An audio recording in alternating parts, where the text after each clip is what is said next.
On our journey to greatness and the things for which we strive to achieve in our lives, you find that you tend to hit a path or tend to hit a little bit of a struggle. And I don't know exactly what it is. I don't know if it's a universal law. Maybe it's a rite of passage, trials and tribulations. Don't 100% know what it is or why it is. But we're here to discuss that in the podcast today and hopefully get some answers. Because not everybody is brave enough to take that path. That's because there's no map for it. I mean, I guess there are thousands of maps for it, but everybody's journey is different. We're all trying to get to the same destination, find success, and leave a legacy behind us. With that being said, your character will be tested. Your integrity is tested, and sometimes you will find that the people whom you most trusted are the ones who mislead you the most, or sometimes maybe you're just too quick to trust other people. So you find mistakes, you handle them, and you grow. We have a very special guest who has been through much of this, and I'm very excited for the conversation because hopefully we can all learn something and figure out other ways and avenues to handle difficulties and challenges that we face. Welcome to the show. My name is Eyes. I'm a music producer. I've been producing music for about 18 years, going on 19, and in more recent years, I've become a mixing and mastering engineer as well. Thank you for being in the show, I should say. If you're watching live, my socials are here in the chat, or if you're watching on YouTube, they will be in the description, as well as the other hosts. Links will be in the description as well. I welcome, or the host and the guest. I welcome the host and the guest to put their links in the chat as well.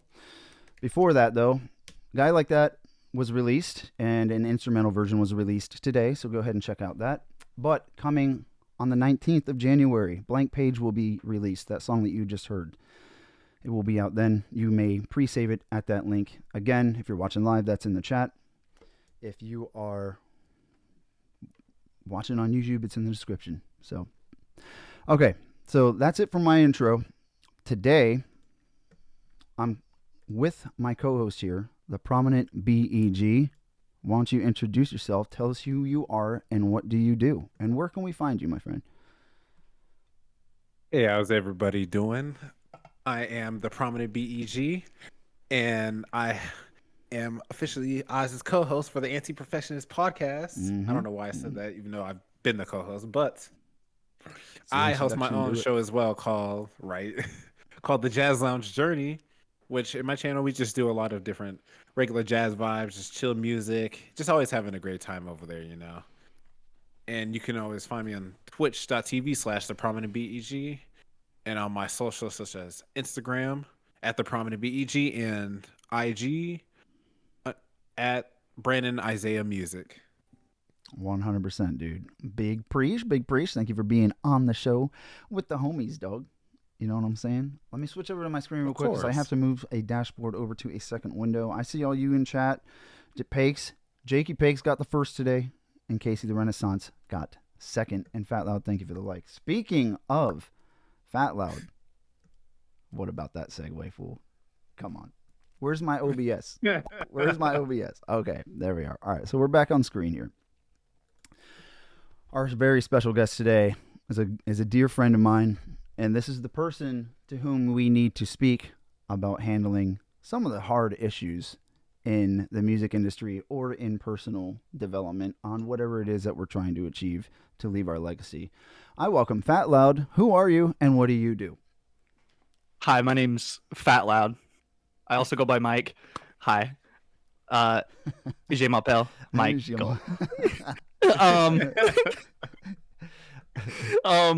Yeah, so I am a producer for obviously Phatloud, and I am one of 3 members in the Lost Rejects music group, and I'm a professional memist 95% of the other times. A memist. Yeah. Is that what they call him now? I thought it was memer. No, I'm a memist. Okay, I'm down. All right, you guys got your drinks? Yeah, I have I've my Waterloo. You have got the Green My screen. invisibility clear cloak. water right here. You have can't the even see invis- my water, but You have that's right. the I've got- I swear. you have the invisibility cloak. Jacob Yeah, takes I've those- got There green it screen is. in my Back. cup. Hex yeah, dude. Mm. Let me make sure my notes open up here and let me get started. I guess I should have opened this before I, started the show. But, as they say, know your place. No, I'm playing. All right, so Prominent, I don't know if you have your notes pulled up, but if you don't and you stumbled like I just did, that's okay. I'll go ahead and take the first question for Fat Loud. We always just start with this a little bit formal, just so we can break the ice and get into a little bit of a conversation. Fat Loud has plenty to say. Okay, so I guess let's start with this one. This right out of the gate. Who are your inspirations? How can people get to know you through your inspirations? Oh, okay. So I mean, we've got the tour shirt from 2014 right here. I saw Skrillex's name on the back. Yeah. Icon, of course. Skrillex. Yep. Number one. He's one of Skrillex. my big ones too. Number 2, Linkin Park. Yep. The rest, I really like everything else on top of just like most music. I'm down with it. Like that's my top 2 though, for sure. I don't know about a top 3. Like I haven't quite figured it out. I'm like all over the place when it comes to music.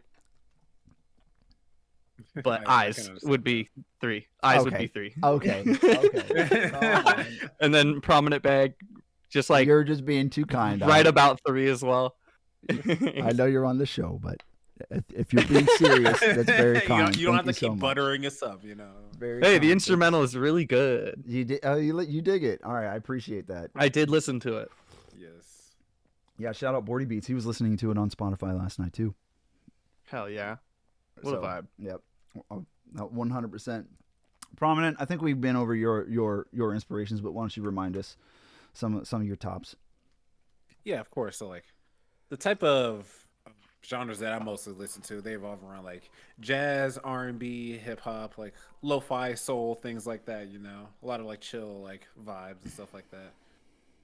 Inspirations, I would say it's a lot more goes between like old-fashioned like traditional jazz artists to more contemporary ones. Like there's and a lot of people don't know the artists that I listen to. It's more like Gerald Albright, Brian Culbertson, like Foreplay, and then like you got funk people like the JBs, like Kool and the Gang, Earth, Wind and Fire. I love them.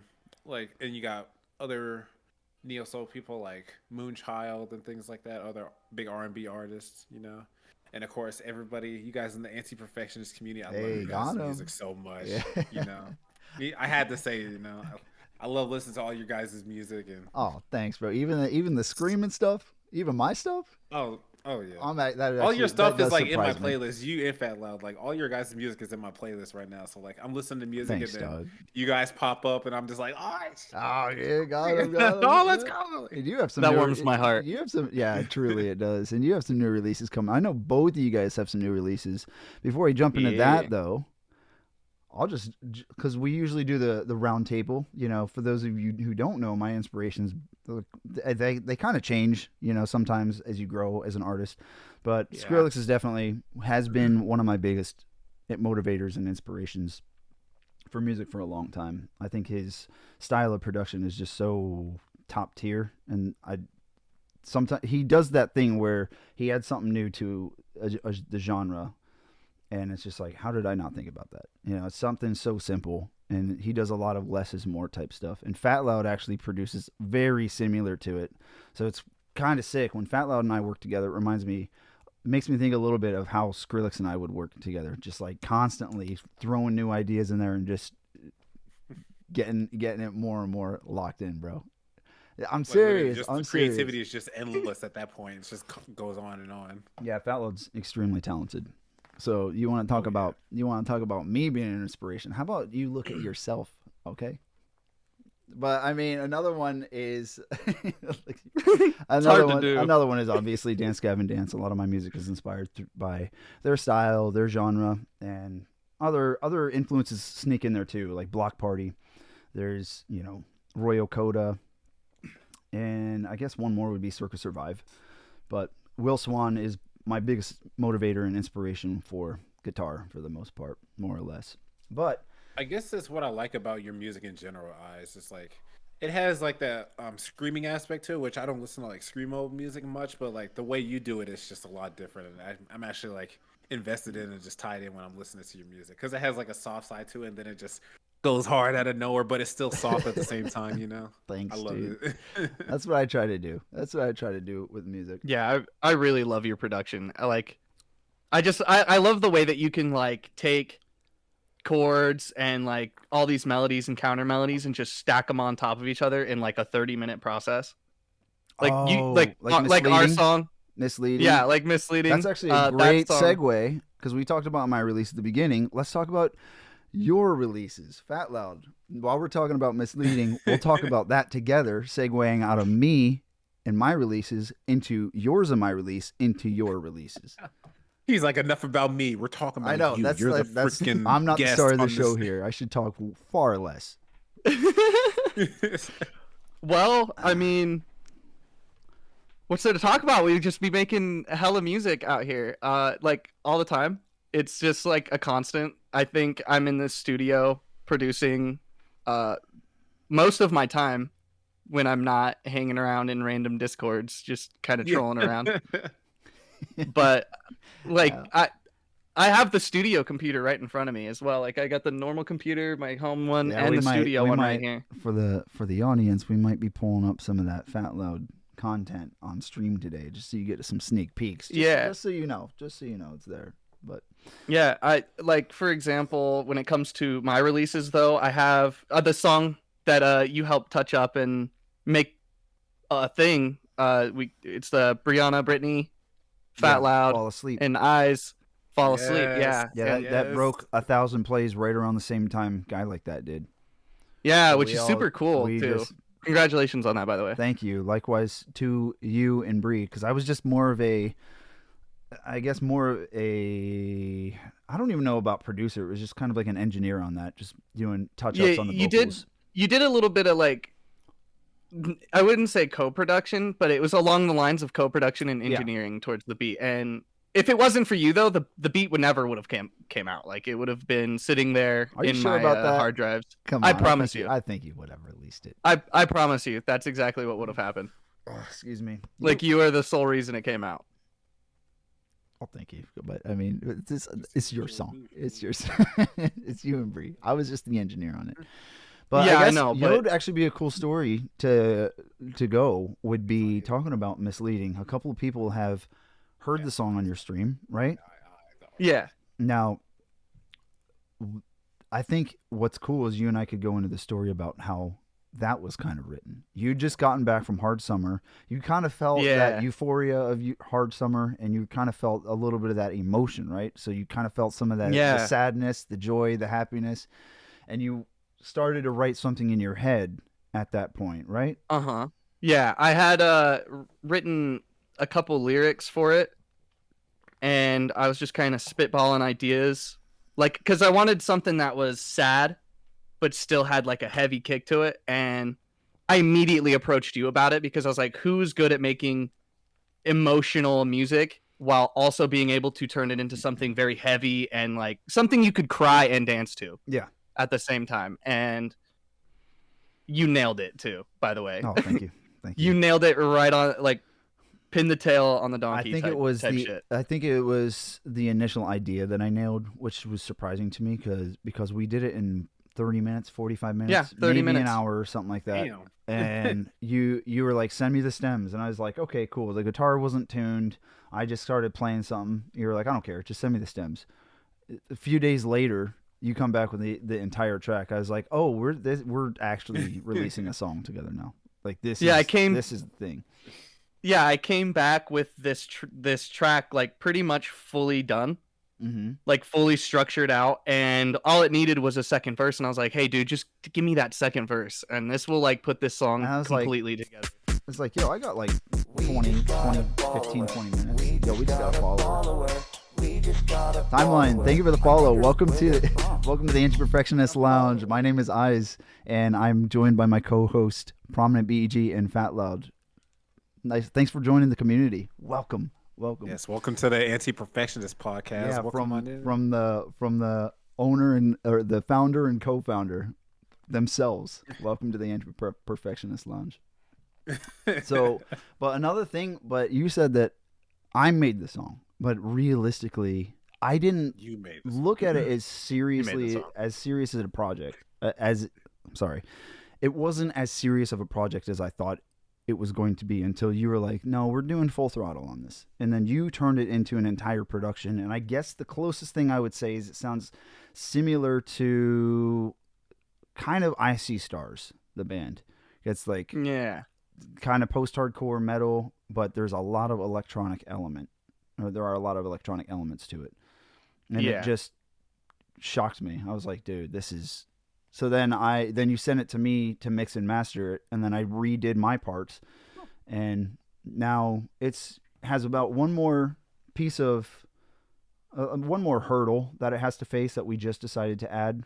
I don't know if you want to share that, but I mean that's so up to you. The idea for like just keeping the ideas open pretty much with that song was that we could get maybe another verse on it. Like I toyed with the idea of doing like, because you had already had like the whole song like sang out, like the whole song's literally just sitting there done, if you look at it that way.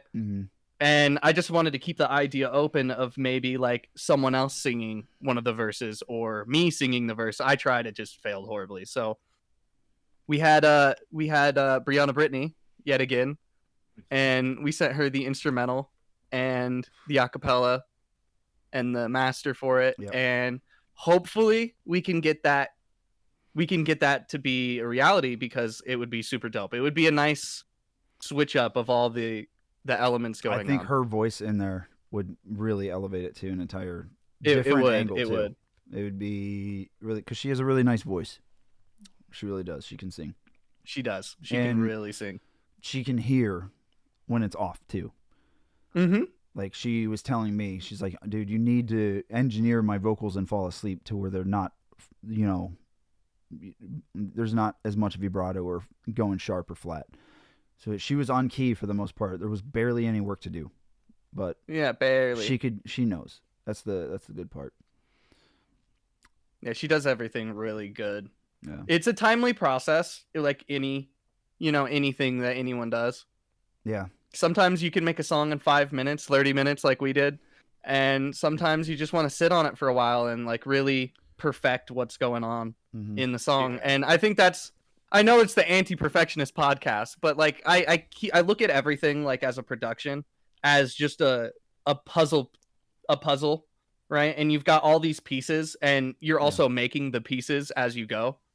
And you just got to look at it as in like what would fit there the absolute best. And sometimes it takes a long time to find that piece. Yeah. Oh, definitely. Because like even with the anti-perfectionists, like even though we're anti-perfectionists, like we're not sloppy. We don't like to be sloppy. Exactly. Yeah. We don't like to be sloppy with the stuff. Like we can't just let it sit and just be garbage, because we know that we're better than that. Yeah. We know how to make good music, and we're all like help each other and just remind each other that it's not going to be perfect, but it's going to sound good as hell though. Yeah. Yeah, we're going to try our best. But you said that this is a good segue into talking about what Prominent's releasing soon, because now it involves all three of us. Last Sunday, we had a Kickback Sunday stream on this channel. I was tired. I was like, I don't really know what to do in stream today. I think you guys are tired of hearing the same things. I'm not in the mood to work on those things right now, because my fingers didn't have that quick dexterity. So I was like, Prominent, I'm just gonna jam to something. If you want to send me something, cool. And he sent me a file through Discord, and I planned on streaming for 2 hours that night, and we went almost 3, maybe a little over 3, because we were waiting on phatloud to send in vocals. And you talk about how you can't sing, man. Shut up. Right? What are you talking about? So I was vibing with it the whole time. I don't know if that's going to actually turn into a real release. I know it's kind of in phatloud's hands right now, and it sounds like I have it pulled up if we want to listen to it. Yeah, maybe we'll play that at the. What do you think, Prominent? Like later in the show, or? Yeah, we can do it later in the show. Yeah, that would be a good idea. Because we're still like in the little intro part, just asking questions and stuff. Then we can start showing off our music. Yeah. We'll get, and then we can play that stuff while we're interacting with the chat a little bit more too when we take chat. Yeah. And so Prominent. If you want to talk about your releases, feel free. Because this question circles around you. But I'm also, after you're done talking about your releases, I'll let you ask the next question to Fat Loud, things that you want to pick his brain. Because we're going to get to the nitty gritty here eventually in the show, because that was a pretty heavy intro talking about the struggles of the scene. And Fat Loud has a lot of stuff that he's faced, and I think it's an interesting story, and there's a lot that all of us could learn about it. But anyway, it's all you. Take the show. Definitely. So, but like the releases that I have coming up, I have a couple of them coming up. One that's going to be around early spring, that's for sure, which is going to be one of the singles coming out for my new album coming out next summer, which is going to be, it might be a double album, but I'm not sure yet. Y'all have given me the idea to do a double album of it, but I was the one who told you that, right? Yeah. I was leaning towards it, still leaning towards it. So, and that was because I'm trying to figure out the ideas for a title of the album, either Summer Rain or Love at First Sight. But like the way the album is set up, I could probably do both and That's do like what I was saying. Summer Rain / Love at First Sight. Split LP or split EP or something. Yeah, because like the first half of the album revolves around more like jazz music, like bossa nova type stuff, kind of like you're at a beach scene type thing, you know? Mm-hmm. And then like the second half revolves, kind of like leans into like that second part of the story where things start to get more intimate, like R&B-ish like type stuff, but still remaining jazzy. Yep. So that's how I was thinking. I can do like both of those titles, kind of like how like Outkast did with theirs, like with the whole Speaker Box album. I'm not familiar with that. I might get roasted in chat or in the comments, but I'm not. I know you will. You always get roasted for this. But it's because I can handle it. Please. No. Yeah, but what's a marshmallow if it's not roasted? That's true. Ooh. It's just a plain old marshmallow. Yeah, you're right. I'm not a plain old marshmallow, I guess. But I mean, come on, let's be honest. I feed into it big time. I open myself up for people roasting me because I think it's fun. It is. Honestly, it really is. It's super fun. And I just like to troll. I like to confuse people because they never know if I'm serious. That's my favorite thing. But anyway. But no, the next single that I plan to release, it's gonna be "Summer Rain," which is like the single of that album. The title track of the album, which is gonna be like a nice like jazz bossa nova tune, which I'm really looking forward to, and that'll be probably released around like March or April. And I'm gonna release another single before that, probably around February, which is gonna be "Love at First Sight." Oh, Valentine's Day. Is that what you plan that? Probably. Yeah, probably. Or like just around that time, maybe. I think it'll be really nice. Yeah. So like I'll release those two singles, and then probably around the summertime I'll release "Summer Rain / Love at First Sight." Oh, the full thing? Yeah. Yeah, that's sick, dude. Because y'all have heard some of the tracks already, like during my streams and stuff like that. Yeah. Dude, I love watching your streams. Your streams are just so great. Like it feels really intimate the way you warm. got it's warm all the instruments. There. It's warm. It feels good. Just knowing that you're so like, many stories up, and you can look down on the city and stuff. I'm just like, I'm in a little penthouse, just kicking it in the jazz lounge. And that's how I feel too, and I love it. Like I love it so much. Just having it set up to like it feels like a legit jazz lounge. The only thing that would make it better is seeing Fat Loud walk in the door and just co-host the stream with you. I'd be like, yeah, let's go, dude. Just come in and sit down and just chilling with me. Yeah. Like he'll just pull up a chair and just like, oh, what's up? We just slide in, like, what's up? He said, what's up, girl? How you doing? And then we just start making music together, like live on the jazz lounge. It is kind of bizarre thinking about making music together, combining post-hardcore. The post-hardcore / metal musician, an EDM musician, and a jazz musician, and that we can make it all. We're so dynamic and flexible that I feel like we can do it. Like like at least me and Fat Loud, we can make like a house jazz type song or something like that. Yeah, I would love to see that. By the way, that would be awesome, dude. And then I would love to see that. Then I could throw vocals on it.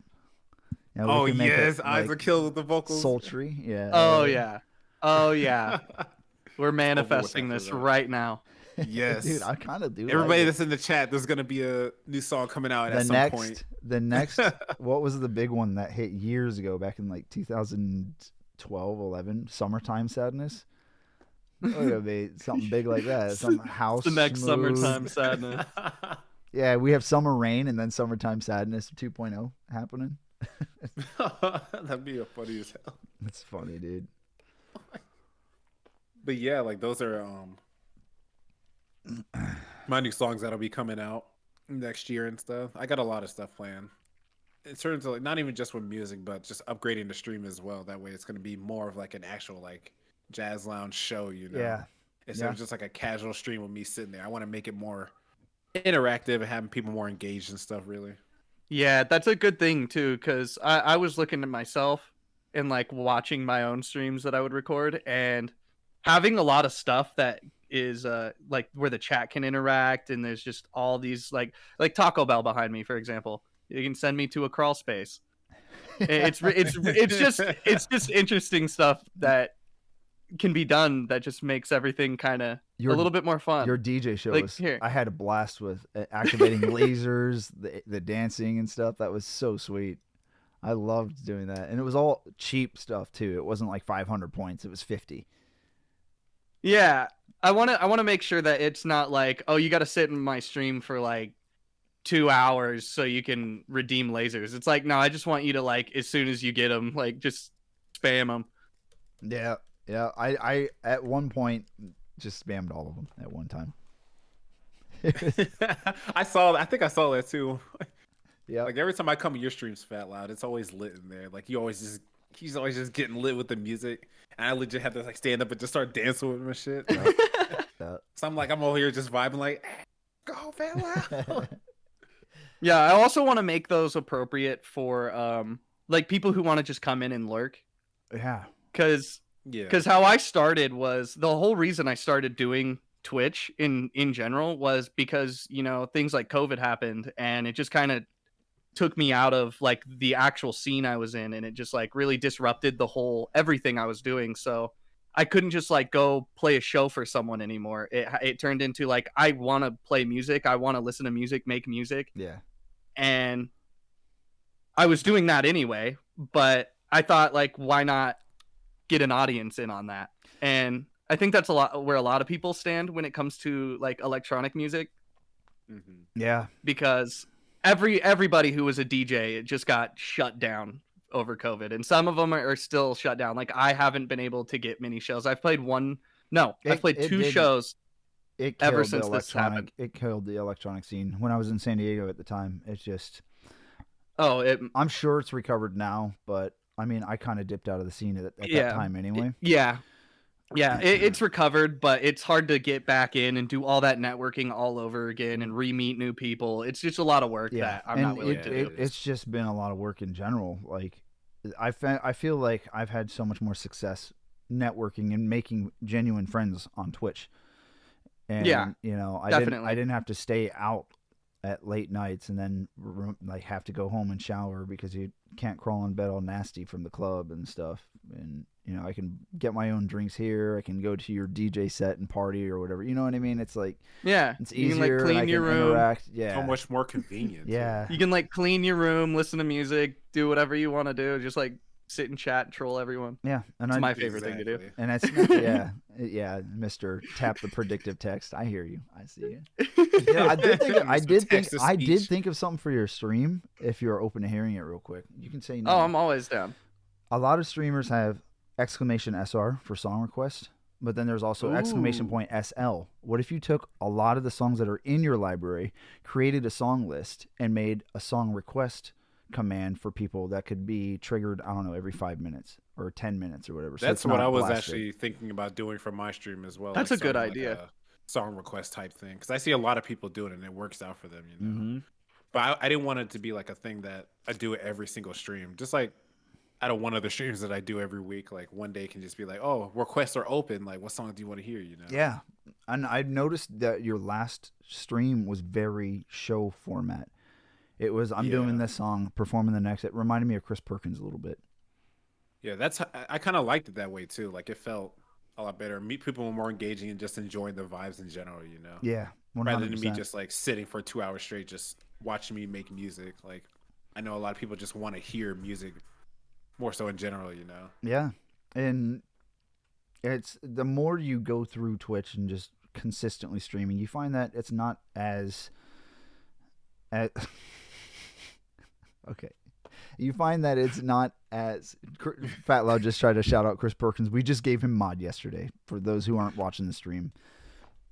The Chris Perkins is someone that Fat Loud just tried to shout out, but it didn't work for whatever reason. So here we are.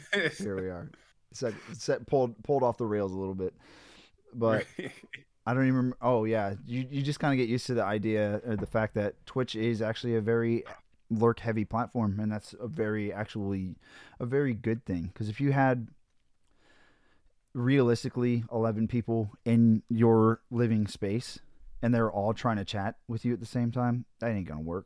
People are just gonna be sitting back, lurking, hanging out, watching what you're doing, or just enjoying the environment and the atmosphere. And it's always such a nice thing when people do that. When people tell me that they come in and lurk, I'm like, dog, thanks so much. That's so kind.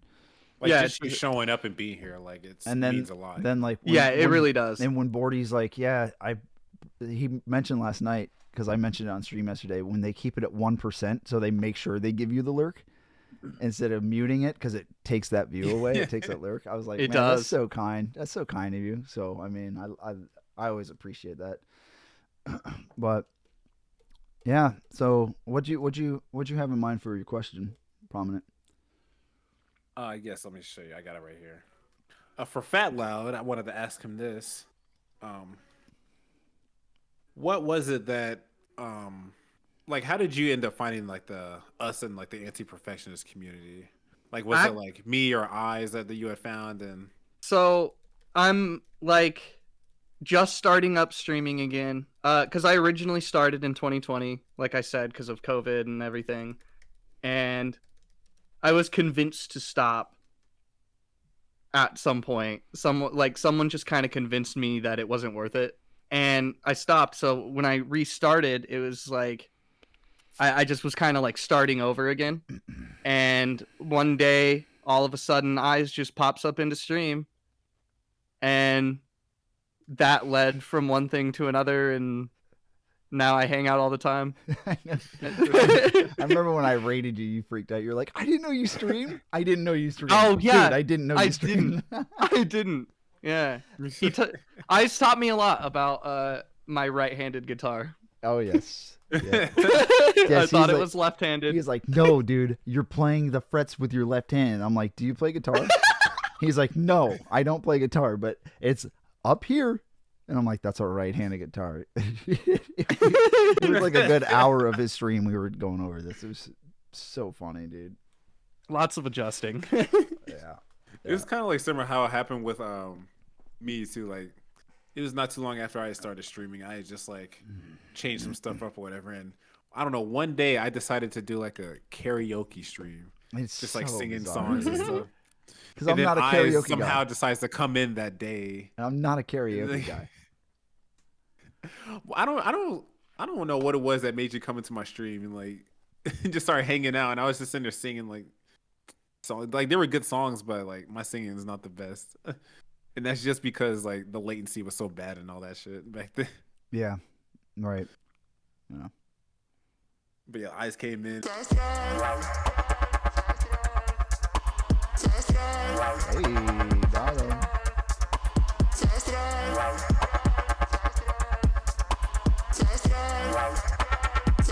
Give me 1 second. I'm going to interrupt you real quick. Real quick. Sorry. Rena, thank you so much for the sub. That's so kind. Helping us get closer to that sub goal. Psst. The first stream ever and you come in here subscribing. Thank you so much. You're too sweet. Too kind. Thank you. Let me switch back over to the podcast. The screen. I don't have a keyboard shortcut. I just made a podcast scene today. So nice. I do appreciate the sub. Thank you. All right. I almost went to the farewell screen. Oaf. I don't speak French. Stop it. That is Don't speak French. Humphrey, thank you for the jam emote. Let's go. All right. So let's begin. Let's get a little deeper here. So, in our messages earlier, you kind of alluded to the fact that you talk about. Let's start easy because this could segue really deep. So I don't want to start, at the bottom of the iceberg. Let's we've been to the tip. Now we've gone down a little bit. Now we're kind of getting to the water. So we'll start with mistakes. We're sliding down. We'll start with mistakes because a lot of people are afraid of failure, and a lot of people are afraid to even make mistakes. I don't know. At some point for me along the way, it switched.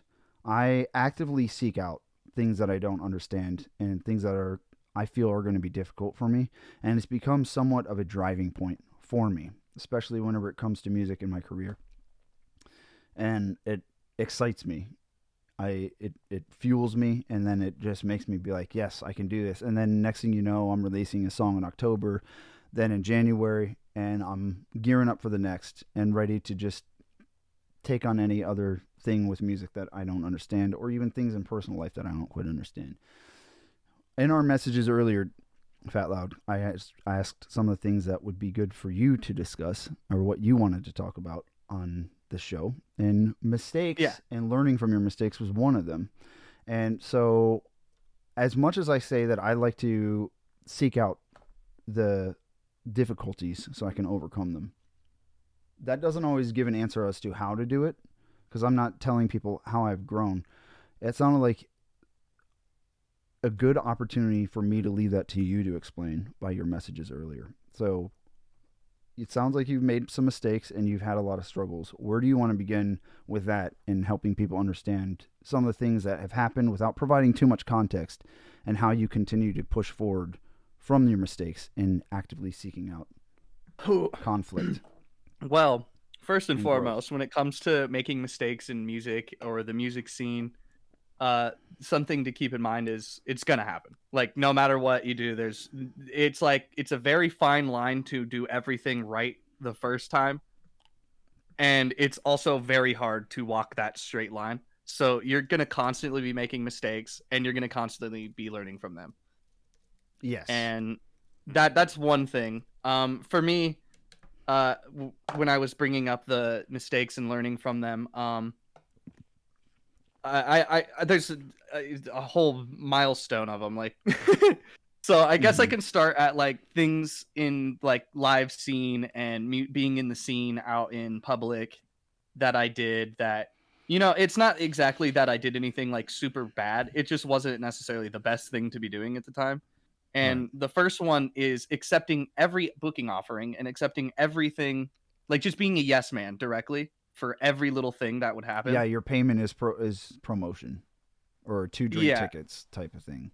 Well, yeah, it's also like, I really want to play live, so what I'm going to do is I'm going to accept all of them, and then you go, and then you're in this like weird space, and it's like a dark basement somewhere, and no one's there, and you're just kind of playing.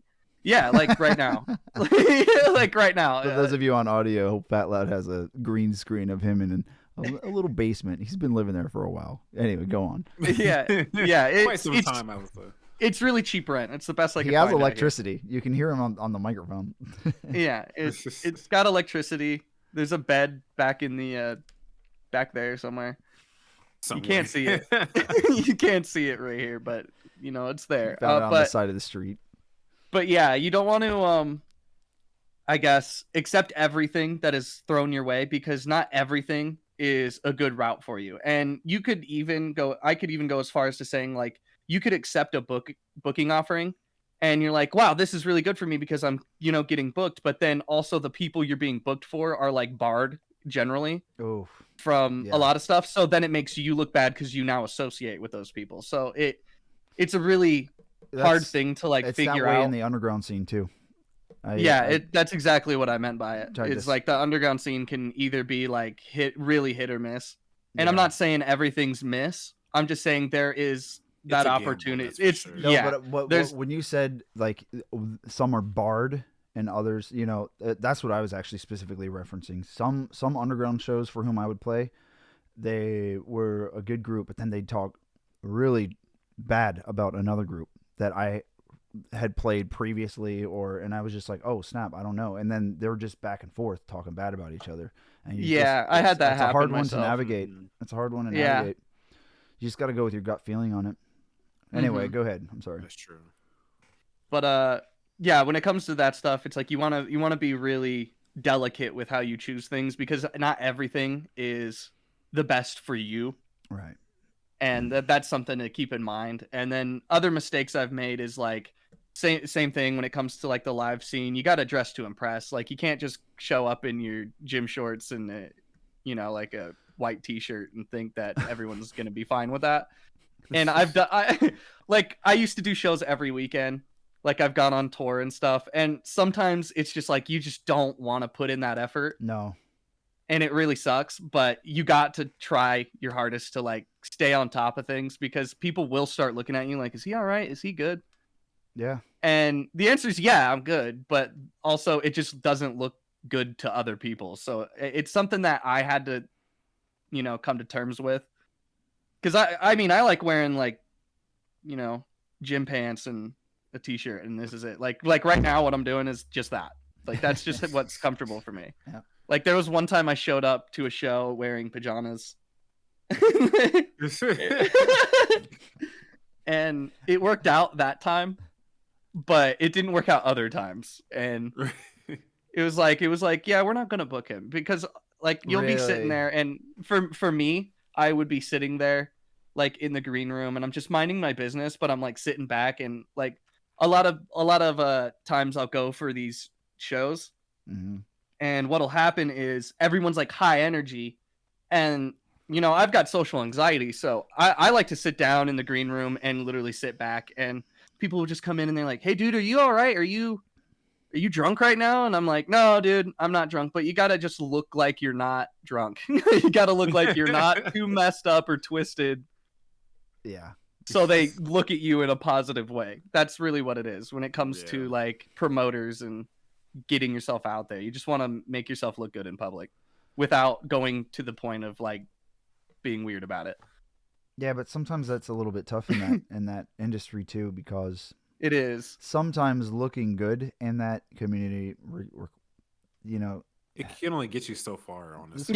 This could get like kind of touchy, but like some of the people that you're trying to get your in with them, and next thing you know, you're kind of in the area of drugs and alcohol. Yeah, and definitely stay away from drugs. If you can do that, stay out of it. I stayed out of it too.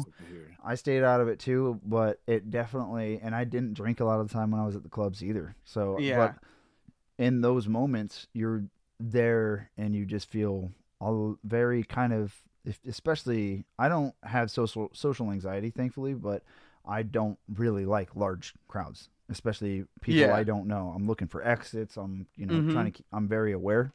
Looking for exits, looking for dogs to pet, just to like calm your mind. I'm looking for all these people around you. Yeah. But I mean, but it makes the dynamic of the night for you just very strange, because it's you're not,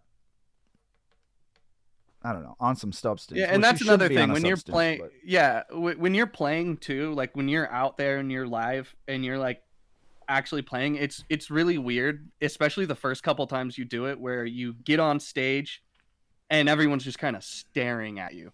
It's a weird thing to get used to, and I'm still not over it. And I've played a ton of shows, so it just like every single time I get on, and then you add the social anxiety to it, like my hands are shaking getting ready to press the play button, and I'm just like, everyone's looking at me like, what is he gonna do? How is he gonna do it? Yeah. For me, it's like 2-3 songs and I'm good and I'm vibing. Yeah, but... I mean, that was how it was for me too. And then I liked doing the DJ's worst fear is when the song stops. I would do that on purpose sometimes, just be like, "Oh, what's good?" And then you just drop the next track, and people are into it. There are always ways, and you don't learn that unless you make those mistakes and get put in that moment multiple times. After it happens multiple times, you're like, "Oh, I've been through this." And I can handle this. I know how the crowd reacts. I know what I could have done better, so I'm going to do it better this time. And eventually you start doing things on purpose that you would have feared to do in the first place. That's really good. I like that. Yeah. I should, if I ever get booked again, I'll make sure I do that. Just right when the drop hits, just pause. Real quick before prominent adds to the conversation or asks the next question to delve a little deeper into this. Jakey Pakes comes in. Greatest life advice ever. Look not Look, drunk. not drunk. All right, back to my lurk. Back to my lurk. But yeah, oh, I had something I wanted to say, but I forgot. Yeah, go ahead, Prominent. Send it. Well, I was actually gonna say that. Or did you want to say something real quick? I was just trying to help him backtrack. No, I was just gonna say that. Following along with what you said earlier, Fat Loud, about people really like talking bad about each other within like the underground music community and all that stuff. Mm-hmm. Yeah, I see a lot of that just in general within the underground music community. It does just happen. With like the lower musicians that don't get paid as much, but they're still trying to work, just like we do and stuff like that. Yeah, it's like it happens a lot within the jazz scene too, but definitely not as much. I can say like a lot of the other jazz musicians that I know, just around Louisville and stuff, they're all like really friendly. They're all like really supporting of each other. We all like hype each other up at the same time, but when it comes to trying to get a gig somewhere, that can get extremely repetitive. Not repetitive, but competitive. Yeah. Generally, music is just a really competitive thing when it comes to getting shows and doing stuff like that. And a lot of it does depend on, I think, the age group and the type of people too. Like EDM, it is a lot of young kids. It does skew very young. Yeah. And a lot of ego. All due respect to every DJ and EDM producer out there. All due respect, but there is a lot of ego in that, and there's a lot of competition. Jazz, I can imagine that there's some competition in there. Metal, same. There are some toxic things in there, but for the most part, when you find the people who are more passionate about what they're doing musically, post-hardcore metalheads, they're screaming and they sound angry, but it could be about, I don't know what Figure's usually singing about, which is like cheese or something. You know what I mean? And they're like just super, cheese. they're super friendly, and and you'll find the rarities in the communities. Oh, there's a bar for you. You'll find the rarities in there where you make genuine connections and good friends, along the way. Yeah, definitely. Yeah, I can definitely say that the jazz community is like, everybody's more than willing to collab with each other. We love playing with each other, all that type of stuff. But at the same time, like, if you get a gig at somewhere that they're trying to get at, they're gonna look at you funny, like this mother. Yeah. But they'll still respect you all day, but they'll just be like.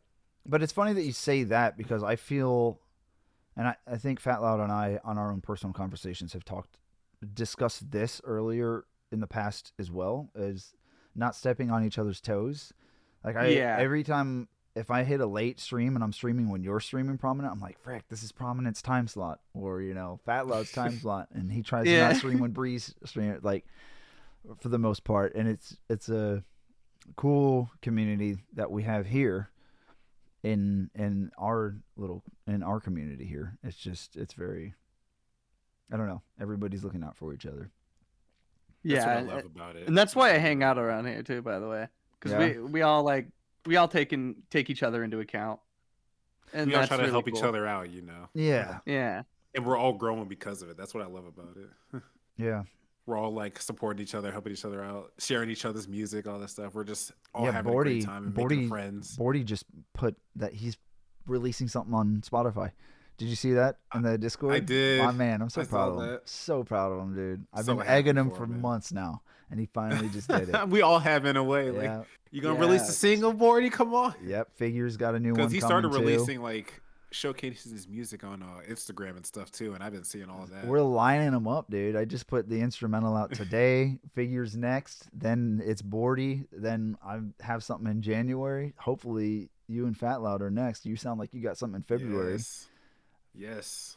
Yeah, I'm hoping that I can, like, for next year start putting out more music, because I definitely make a lot of stuff. So like by the time I'm finished, by the time I make like 4 songs over the course of one weekend, I look at that and I'm like, all right, we'll just archive that for 7 months and then we'll come back to it. And if it sounds dope, maybe I'll release it, maybe I'll update it and then put it out. It all depends. And speaking of music, I totally miss this when we were talking about other stuff. Like, we have pretty much finished that album for Lost Rejects, by the way. That new one. Yeah, I showed you in the recent situation. I thought you had lost it. I'm so happy that you didn't. So So yeah, long story. we did lose it. A lot of the stuff is gone, but the good news is what we had is there, and it's like good enough for me to be like, okay, I would put this out. Okay, so did you And say in your head you're like anti-perfectionist? It doesn't need to be perfect. We're putting it out. It's kind of like all that, and there's also nothing I can do about it. And the best thing to do is just kind of let go of the idea that it has to be 100% perfect. But where is it in its progress? Is it where you'd shown me in September, or is it further along than that? Because it sounded ready in September. Yeah, it's more evolved. I've changed a couple tracks out. There's like a 3-year-old collab now, 4 years. You're collabing with a 4-year-old? Let's go, dude. That would be a prodigy. Let's go. No, I'm kidding. Yeah, it's like the ABCs. It's Coco Melon. Like Coco Melon collabs. Remix. Yeah. But yeah, no, it's slowly evolving and getting there. But like we're just kind of trading out tracks and seeing which ones work better and what gives it more diversity. Yeah. But that's something I completely forgot to bring up. I'm stoked. Another thing is that's slated for a 24 release. Yeah, good. Definitely. And then another thing that I was gonna say, but I did a little brain fart, was one of my biggest pieces of advice that I have for anyone getting into the music scene is absolutely live in the moment, but be mindful about it. Because if you're not doing that, you're not going to be present in these situations where you should definitely be present. And you're going to be staring at a wall like I would be when I was doing live shows. And that's why people would be like, are you drunk? Are you okay? So you definitely want to be mindful, be present in the moment. Think about the future, but not too far ahead of the future. And try not to be because there's healthy competition and then there's toxic competition. Yes. Yeah. And you want to make sure that if you're going to compete, don't do it in a way that could, hurt someone's feelings. That's really all I can say. Yeah. And also don't do it in a way where it's going to hinder yourself as a musician either. Yeah. For example, my most recent show that I did, it was in Boise, Idaho, in the middle of the forest out on this reserve thing. It was weird, but there's a ton of people there. We got booked at, I believe I was 8:00 for a Lost Reject set. None of the other members could make it because of just the timing of everything. But I got there and it was Friday. They were playing hella rhythm. Oh Lord, they were just playing hella rhythm. The tear out type stuff. Not it was just rhythm, super heavy all night. And then the next morning, people were mad because they were like, "Well, my time slot got." I don't like my time slot. And so I got switched with that person who complained about it. Gave him a hug. I gave him a hug. Yeah, see. I literally gave him a hug. It's not a big deal. And at the end of the day, the time that I got put, everyone was coming out of their tents. And by the end of the set, everybody was out of the tents, in front of me. Yo, this is sick. And so it worked out for me. This was the summer, really wasn't it? Because I saw those videos. I wish I could have been there. That it was dope. It was dope fun. I do kind of want to add to your be mindful in the moment. Is that what you said? Yeah, being mindful in the moment. I think for me, that's actually super important. So definitely take that advice. If I may add to it, it may kind of sound like a negative connotation though. So yeah, go course for it. Correct me as I go.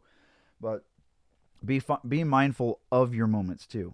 Sometimes realize if those moments are something, if it's a place where you belong. For me, I put a lot of my efforts and stuff into electronic dance music for a long time. But over the course of time, I started to be like, I don't know if this is what I want to do, but I'll keep pushing it anyway. I'll keep going out to shows, clubs, so on and so forth.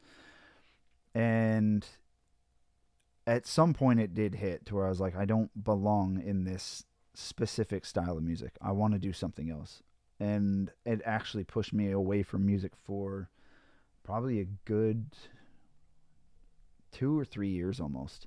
I just didn't want to do it anymore because I lost the motivation and drive and the joy of what it was for me. So if you feel a little bit out of place, and this doesn't have to be in music even, it could just be in any situation. If you feel a little bit out of place in anything or uncomfortable, or know that you want something more or something different, take active steps to make slow changes and find the roots of what make you who you are and what makes you happy. Yeah. And Yeah, achieve that. definitely. Pursue that. Life is like a really slow boat with sails. You know, you can't exactly turn and be on the like just where you need to be. It's like you got to turn the boat, you got to wait for it to fully turn, and then you got to And keep the heading winds are in going to that blow direction. against you plenty of times. Yep. You just have to take Yep. it. As one thing The I had storm's read a gonna long hit. time ago, don't take your highs too high and don't take your lows too low. No, they're fine. Yeah. Yeah. But No, but I did want to add something onto that as well, because like the thing is, I know that a lot of people tend to forget that boat ride is supposed to be slow, and like I think it gets tied into a lot of people's heads that it's like so important to say that. because too. they have to, just because that they have the talent and the skill to do so doesn't mean it's going to be handed to them on a silver platter. And I feel like that's what a lot of people forget, because a lot of people are more used to like releasing videos out and hope they go viral and then they get famous that Yeah, way. and you're But that's not how life works, especially for people like us, like producers and regular musicians And that you are just don't- trying to Yeah. work and get our names out through there this casually, experience, you know? you don't want it to work that way. No, you don't, You- because it You won't don't. last long at all. Because you have to really be prepared to stream on the days Yeah. where you absolutely do not want to stream, to Exactly. make music on Yeah. the days where you do not want to make music, to interact with people on the Mhm. days where it goes and goes and goes. And you really And those are kind of the rites of passage, is pushing through it as badly as some days you don't want. As low as the lows are, you still push through and persist. That's what Yeah. defines character and really shows if you're truly made for it. You have to be Yeah. It tested really along the teaches way. yourself self-discipline in that way as Mhm. well. Yeah. And like you would think it's like, oh, I want my song to like blow up, and you know, like a Post Malone type thing, like White Iverson on SoundCloud. Like, Mhm. dude wakes up and he's got like 50,000, and then he wakes up the next day and it's at 1 million, and Yeah. then now he's who he is. But you would think you like that, but you also have to keep in mind like your actual normal everyday life will change drastically because of it. Yeah. Oh, definitely. And sometimes people are not ready for that change, that drastic change. And it's like, imagine like one day you're out, you can go to the mall, like you can go do whatever you want at like a Target. And then the next day you do that and like you're going to have a mob of people around you. And that's, and I know 2 people personally that had that happen to them. And it's a, like, I saw how they reacted to it, and they were like, if I would have known this was like this, I probably wouldn't have done what I did to get where I'm at right now. And I feel for that, because I mean, like, I like where things are right now personally, and I would hate to see anyone like just randomly just blow up at this massive scale and then just be looking around like, what did I do wrong?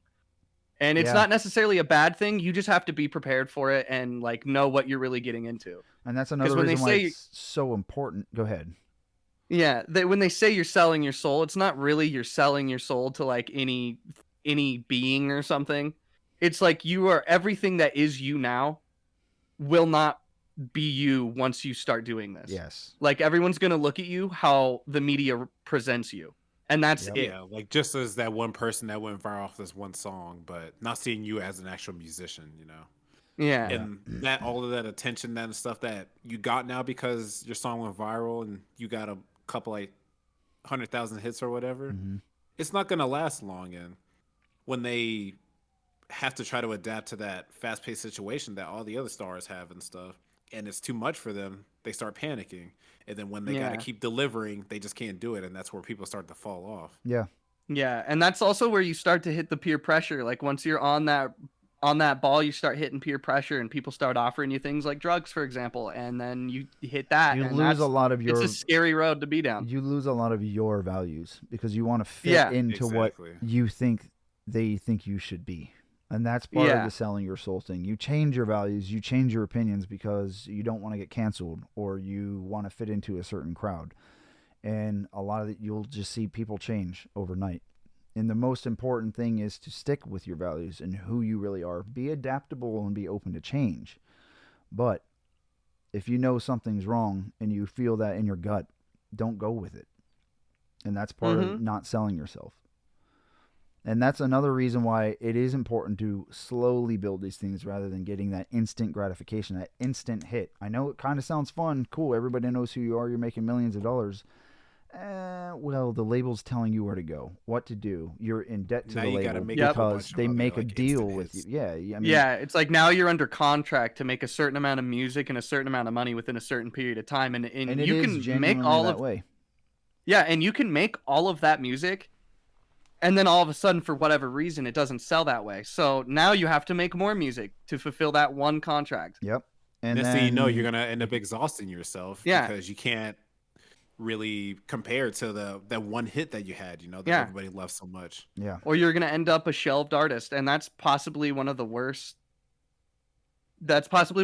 things that can happen to you as an artist, especially once you've made it and knowing that like you're under a contract and you can't just release music anymore. Like it's everything Now, you that do is a pretty much very- owned that by is a the record very label. real thing, and that's part of one of the things I like doing it this way and releasing things on my terms and with you guys in this crew, is because we're just doing it our way, because the music industry needs to change, and I don't know if and when that's going to happen, but Yeah. it's important to just build something organically and see what we can do to change, to make change where we can.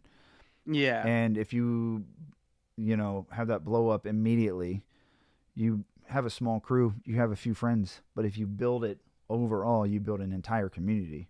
Prominent, phatloud, there's Figure here, there's Casey, there's Chris, Boardy Beats, so on, so forth.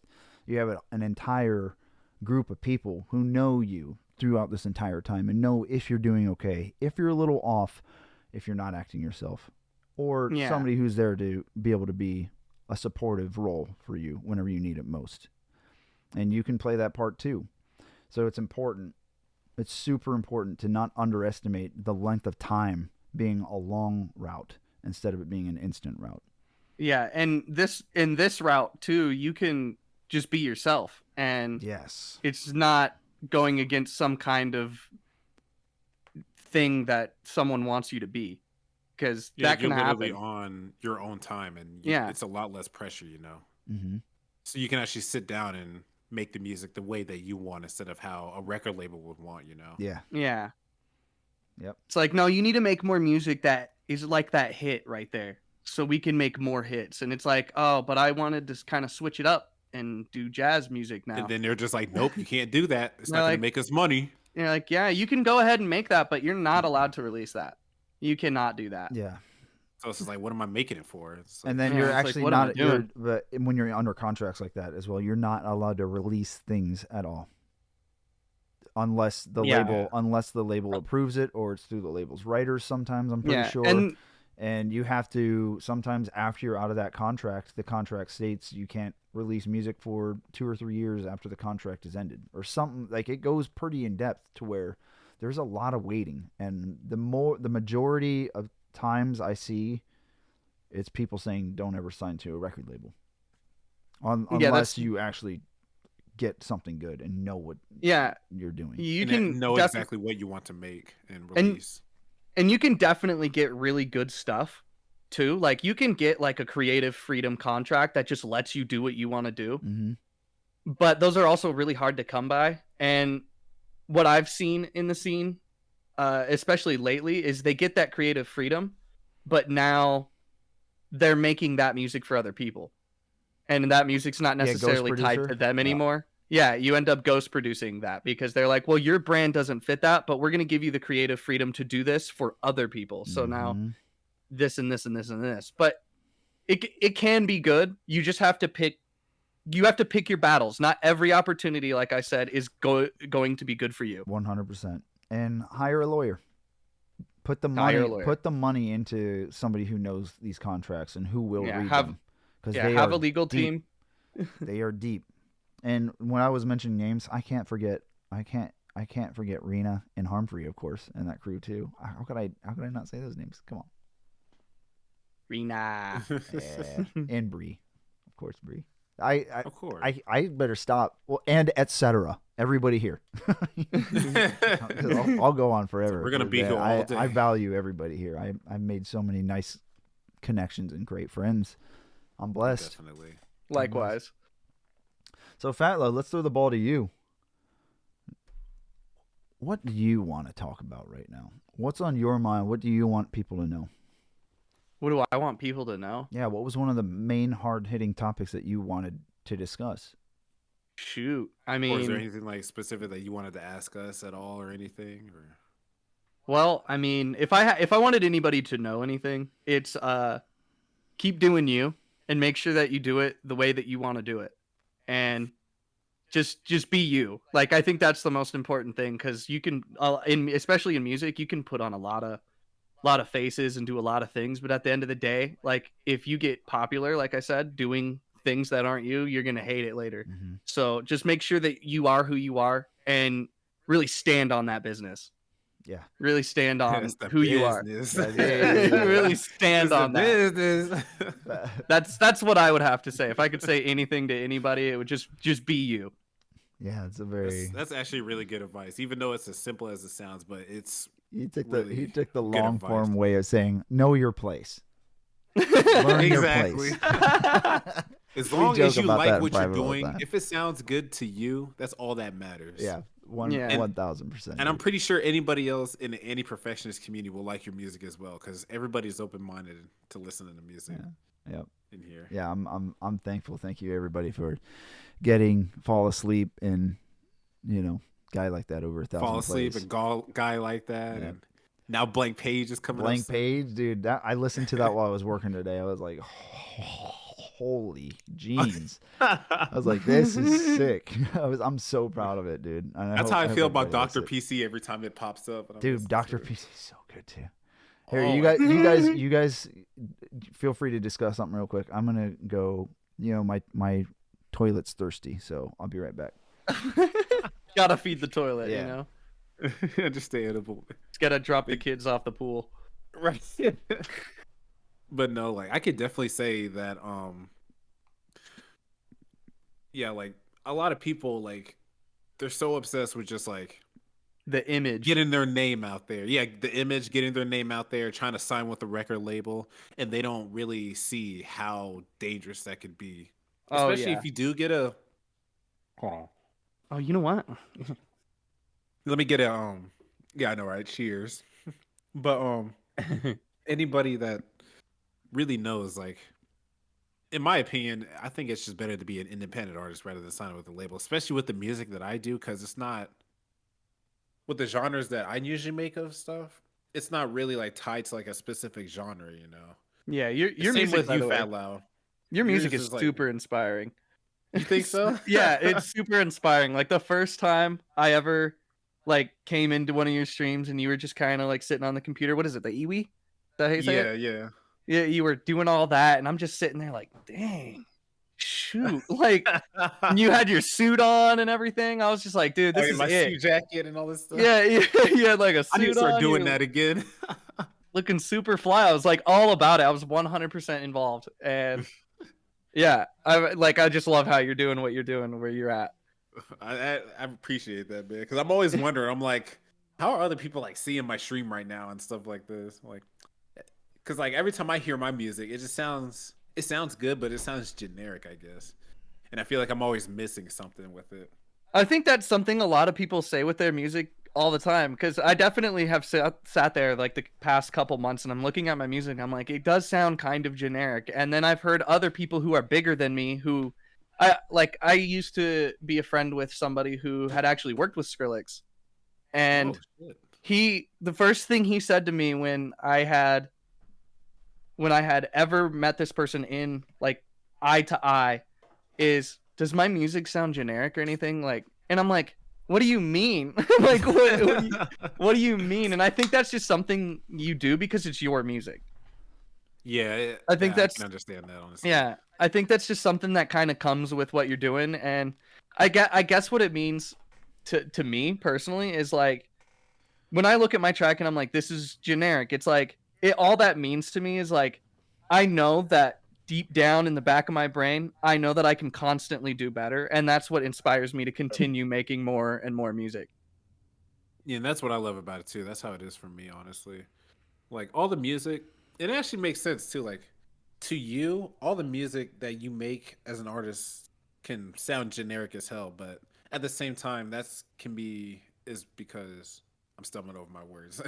That can be just because everybody, you're so used to doing what you make in general, right? Yeah. So like trying to hear from a different perspective, you're not used to that at all. So like when somebody else actually listens to your stuff and they're like, "Oh, this is really good. I like this," and you're just like, "Oh, really? I thought it sounded all right."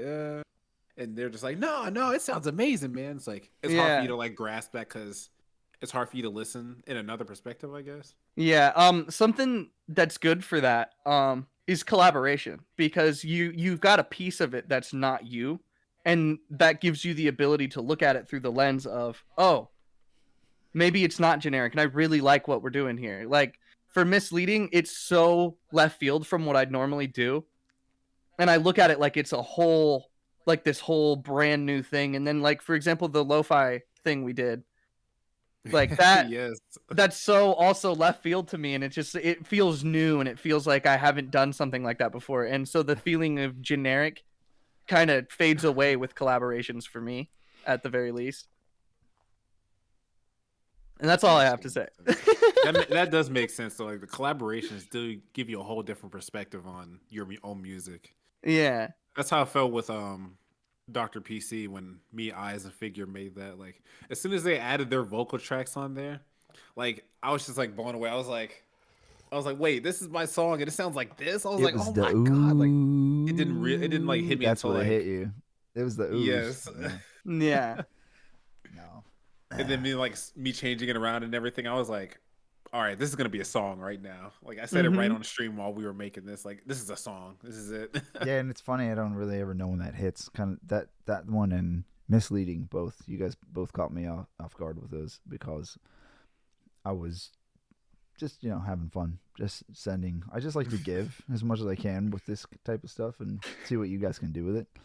And then next thing you know, Yeah, you were just like, oh, like I'm gonna send you something. You might like it. yeah. What's my go-to phrase? Oh, you feel free to trash it. You don't have to like it. No, but yeah, you always say that. Feel free to trash it if you don't it's want a it. It's trademark all at this good. point. But when it's Meanwhile, I'm like, shush, learn your place. yeah, It's great. It is when it's happening. What I just send something and I just get to smile, sit back, and watch you guys do your magic. I'm like, cool. It feels good to see you guys get a little bit of a fire, lit, and then I hear you guys say, "Okay, we've been 10 minutes into this." I'm like, okay, they must be ready to move on. They're like, this is gonna be a song on Spotify. Okay, let's keep going. I'm just like, okay, dude. Okay. Funny, dude. Oh my gosh, I actually did have another question though. okay. For Fat Loud, all right. Fat Loud, Hi. what does anti-perfectionism mean to you? Ooh, what does it mean to me? Yes.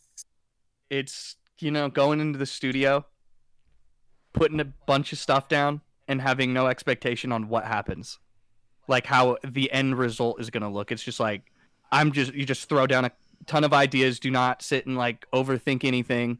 Really think hard about it, and just like see what comes out of it over and over again, constantly, every day.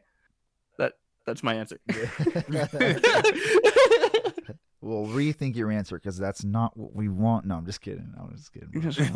Try again. He said, "Dude, this motherfucker, dude, learn your place, know your place." We stand on business over The here. business. Yeah, with them stand on Johns. business. Yeah, this is the environment. Okay. Environment. Yeah. Well, I mean, All right, what about you, Eyes? me.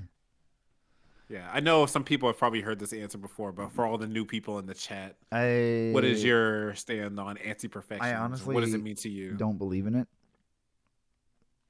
No, I'm just kidding. I mean, I don't. Oh The wow! founder, I mean, the founder. You would. you're supposed to be the founder of the Yeah, anti-perfectionism. founder. I don't really believe. No, in it. I'm playing. No, I think what it means to me is what. Man, it feels so good to be embodying it. There are so many things in Guy like that I could have ended up sitting there for hours just tweaking little things and going back on multiple sound systems 7 times instead of 3 times and just listening for little things instead of just being like, it's good. It's good. And same thing with Blank Page. I'm like, it's good. It's ready to go. I need to go on to the next.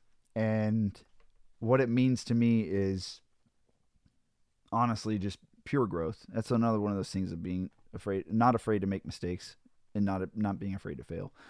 Like when a song's pretty much close to done, it's near done. So, and then I give it a few more listens on a couple systems, not 18 times, just 2 or 3 times, and I'm good. And then if I'm guilty. If I hear a little fuzz, if the entire song is good.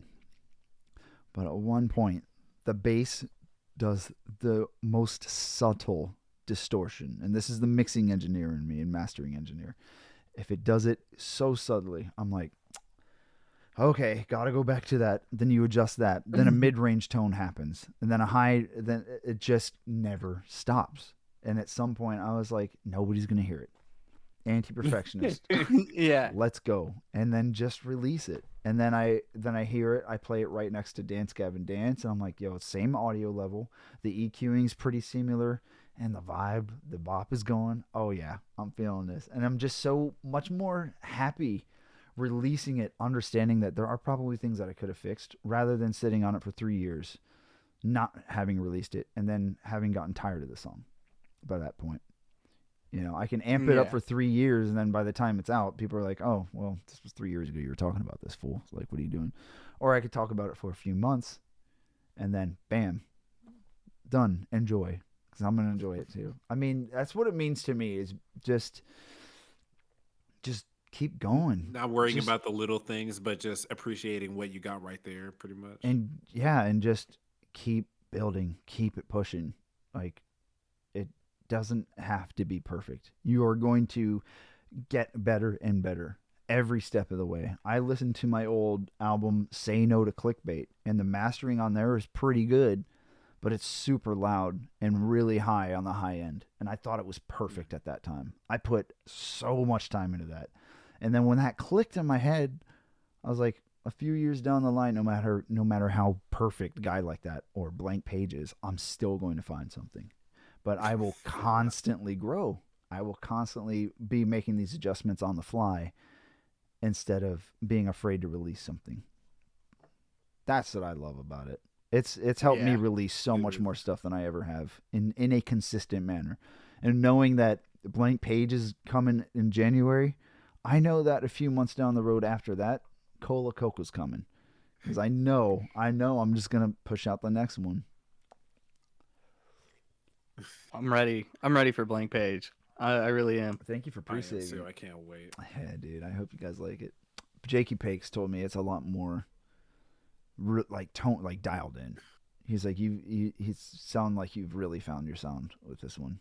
So, but to run back what I was saying about just going in and not expecting anything. There was this quote that got told to me by Tisoki. He's a Tisoki.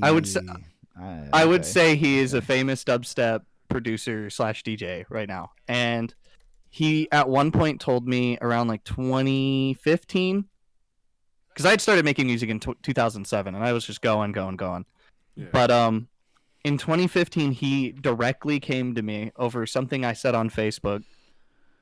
And what he said was, you can't force a fart because it's going to be shit.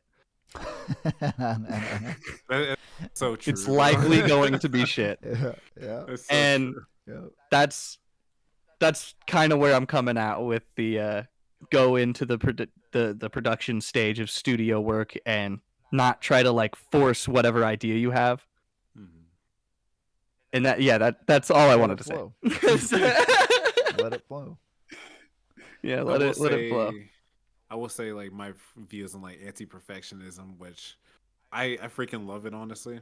Ever since like me and I started like embodying that and like made a whole community out of it, it's been something that's just been a part of me ever since. Like, I've always believed that like nobody should ever strive to be perfect, because being perfection doesn't really exist at the end of the day. And I say this all the time. And like, being an anti-perfectionist, it's helped me, one, just to get more confidence into making my music for you guys as well as releasing it.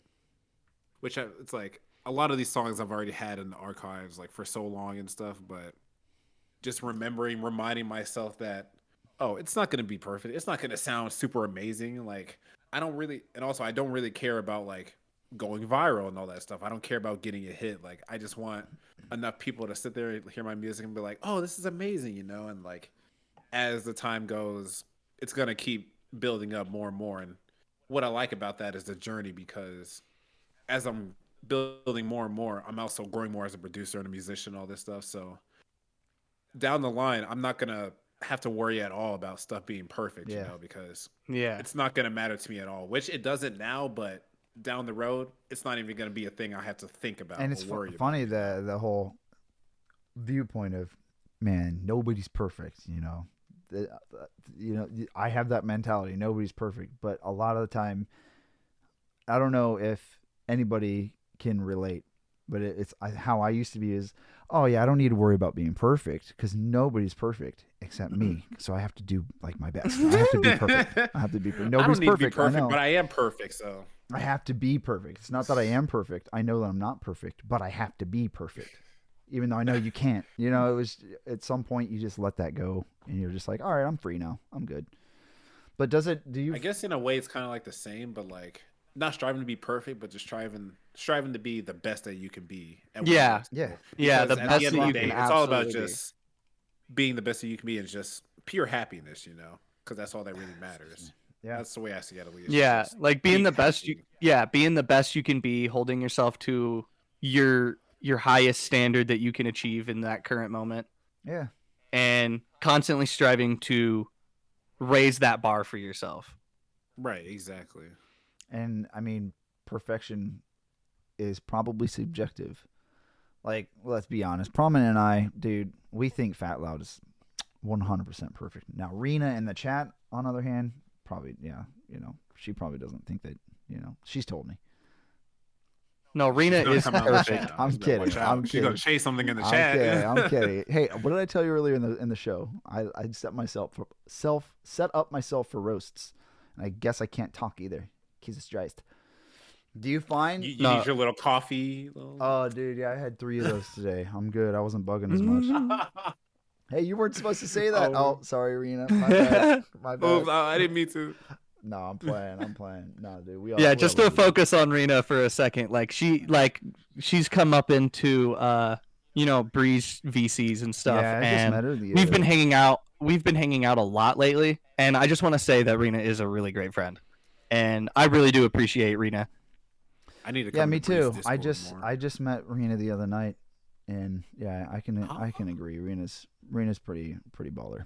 I gotta be honest with you. Yeah, super great friend. We were just what makes me feel good is I can comfortably just make stupid jokes with you while we're arguing last night, fake arguing in Discord, and she's just laughing at everything both of us are saying. It wasn't she was just laughing at you and then silent with me. She was just along the ride with everything, and like it just felt like, okay, I can be myself around Rena. I was like, I'm not just being a third wheel, you know. Yeah, I'm not being the guy like that. Oh wait, guys, check out music, Spotify.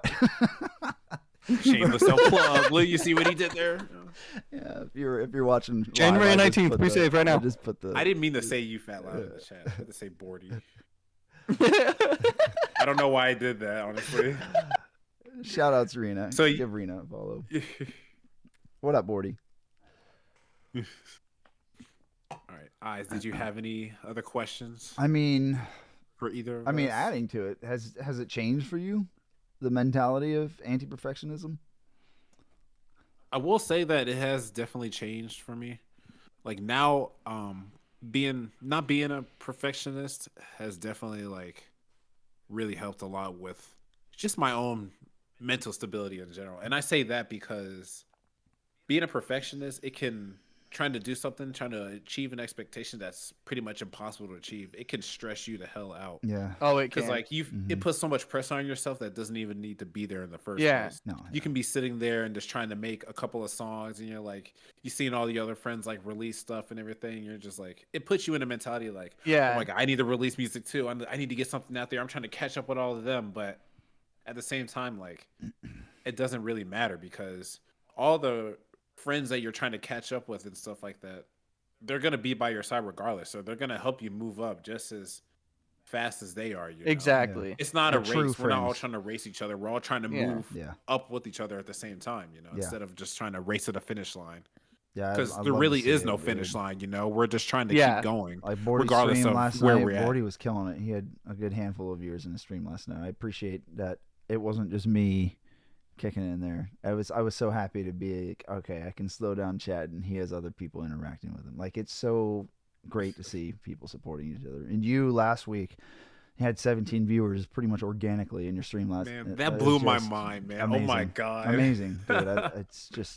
It's profound, as the kids say nowadays. Wait, what? Yeah, but when you talk about like the what you were just saying, prominent, it's kind of like comparing yourself to others, and it's not necessarily a bad thing to compare your own music with other music, because sometimes you just kind of want to see if you can like get it to that level, which isn't necessarily a bad thing. But when you're comparing yourself to other people and their flow, you got to remember that everybody's flow is different, and you can't Everybody's just different in general. Yeah, everybody's different. Everybody's unique and beautiful in their own little way. Yeah. And you just got to accept that, you're your own person, and you got to do things at your own pace. Otherwise, you're going to stress yourself out, like you said. And fine, exactly. and how because if you keep trying to come. Oh, I'm sorry. Go ahead. Sorry. Right, I mean, you can go ahead. I'll let you go ahead. I talk a lot. All right. No, I was just gonna say that trying to compare yourself to others, it's like just like Fat Loss said, it's not really gonna get you anywhere. It's just gonna keep stressing you out. It's gonna keep putting you under an expectation that really nobody else put on you except yourself. Yeah. So really, you're gonna be the own cause of your own self-stress because you chose to compare yourself to others instead of just worrying about what you want to do and improve yourself, not worrying about what others think. And it's good that what they tell you to improve yourself, because you know yourself at the end of the day, but they don't. And they're just hearing what they're just hearing your music. I'm happy that I let you go first because it's such an easy thing. I can go off of that with what I was going to say is like you find that you compare yourself to others. What are you trying to say? No, I'm saying it's a good thing. I'm just messing with you. And you know what? I was gonna be like, what are you trying to say? It's easy to go off on You're me. acting Like, perfect right now. No, I'm just kidding. I'm playing. Perfection doesn't exist. 100%, unless it's Fat Loud. But anyway, what I was saying is that is that it's just so hard being him. With what you're saying, going off of what you were saying and building off of what Bordy was saying as well. It's so easy to compare yourself to others and see the talents that other people have and what their skill set is or skill sets are. But where I'm adding to it is don't forget to see that in yourself. Yeah, you might not be the puzzle piece where it fits where you think it should, but really evaluate how special you are and the talents that you have, and make sure that you have self-respect, love for yourself, and know your worth and know your shortcomings too, and then just build on those. That's being unafraid of facing mistakes and failure. That's been pretty much the theme of this episode today. And that's how you grow as a musician and a person right there in general. Yeah. Being able to face those challenges that you have within yourself instead of just ignoring them or running from them and just trying to keep going, even though you still have stuff that you need to work on within yourself. That's just how it works. Yep. Yeah. You find out a lot about who you are and growing as a person by. Don't look at me that way. Shut up. Okay, you go. No, you. No, you got it. You got it. Take it away. You find a lot about who you are whenever you really start taking your passions seriously and being unafraid to go at them full throttle. You grow as a person naturally. Okay, Fat Loud. Yeah. Know your place. You may now speak. Oh, okay. So I would. I'm playing. All right. So all I was gonna say was it's like the thing I said earlier. It's like you're on a boat. You make course corrections, and you're not necessarily going anywhere super fast. You just gotta just little adjustment. And I'm saying this in the road way of like you're growing, you're getting to your destination that you are trying to get to, but you're also going against the waves. You're going against the rain, the wind, everything's kind of like battling with you, and you just kind of got to pick and choose how you're going to navigate through everything and just get to where you got to go at your own time. Mm-hmm. But That's all you compare a lot of stuff Fat Loud to like boat rides. Use and the stuff like that. use the elements. I've only been in a boat once. Use the elements that are against you to your benefit sometimes too. Like if you don't have water and it's raining, get a bucket. Yeah, There absolutely. You know, make it useful. You know what they say: when life gives you lemonade or lemons, buy a Snapple. Shut up. Next thing. When life gives you lemonade, yeah, that makes sense. I love how when life gives me I lemonade, love I committed and just went. I drink the hell out of that shit. Oh, fuck yeah. Oh, I drink it. Good. All right, so I think it's a good time to segue into chat asking questions. So chat, feel free to ask the questions that you want to Fat Loud or any of us. Talk about your struggles or the things that you're trying to get a solution for what you're facing, or if you just have any some questions of for your Fat struggles, Loud in or general. just fun questions as well. While we wait for some replies in chat, I will ask my final question, and this is kind of deep in there. How do you vet people through all of the stuff that you faced? Specifically you, Fat Loud. You've been through a lot, and you and I barely know each other. I'm surprised you let me into this deep of a friendship with you at this point so soon. I hold it very valuable. It means a lot to me, and gaining people's trust means a lot to me. So the fact that it seemed to happen so quick after everything that you faced is a little bit surprising to me, and it just makes me wonder how you vet people at this point in your life. And this can extend to you too, Prominent. It's kind of hard to answer, but I can kind of get like the idea off of somebody and who they are based off the first 3 interactions I have with them. Mm-hmm. Just me personally, and that's just kind of how I've grown to like communicate with people. And because the first 3 times you talk to somebody, they'll see how far they can go or what they can get away with, and sometimes it's a really rough experience to those first 3 interactions, because you're like trying to get to know someone, you're trying to know what you can say around this person, what you can't say, and a lot of times is especially with the people that are like not exactly good for you. Yeah. You'll learn off those 3 interactions, because in all that time you're trying to see what you can get away with, what you can say, what's like good for them, what's bad for them, like, and you kind of get it right off the gate. And our first 3 interactions were nothing but good. They were nothing but good, and you didn't like you kind of like laid a boundary like right off the gate of like, let's not just sit and disrespect each other. Let's not do this or let's not do that. And that's kind of how I look at it. Is it's like, what are we doing to piss each other off? Like, and that wasn't happening. Same with you, Prominent. Like, it's the same kind of vibe. Like, this is technically the 3rd time we've ever interacted. Like in like just like face camera to face, camera. like yeah, camera to camera, and they've never been bad. Nothing has ever been bad. Because I've had some times where I have an interaction with someone, and it's like first interaction, I'm like, oh, yeah, can't hang around that one. Yeah. Can't hang around that one at all. I'm like, oh, this is how you are? Okay, cool. Yeah, I'm just like, yikes, dude. I'm just like, yeah. Exclamation point vibe check. Yeah, for real. Interesting. So it's a 3 interaction piece for you. Yeah. Because sometimes it's not based off the first piece, because a lot of times, like, me personally, I have social anxiety, so it's hard for me to, like, come out all the way to somebody and just be, like, completely, like, 100% with them. Yeah. I try to do my best. It's better to do on a one-on-one interaction versus, like, having 6 people, like, either in a VC or in person. It's harder to really just be yourself, because you're trying to, like, adjust for everybody and what the room is into, so... Like, when you're a one-on-one interaction, like, you can really just tell, like, right away, like, whether or not someone's a good person or not. And it's also comes down to,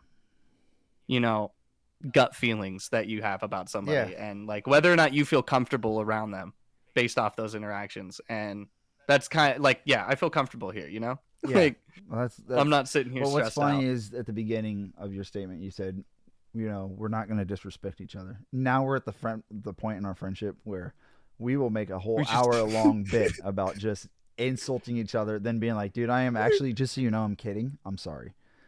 Yeah, I'm sorry. I feel disgusting. And then like a This minute is my later, apology tour. a minute later, it's like, I'm still sorry, but I do got to be honest. Your music sucks. And then we just go back. Yeah.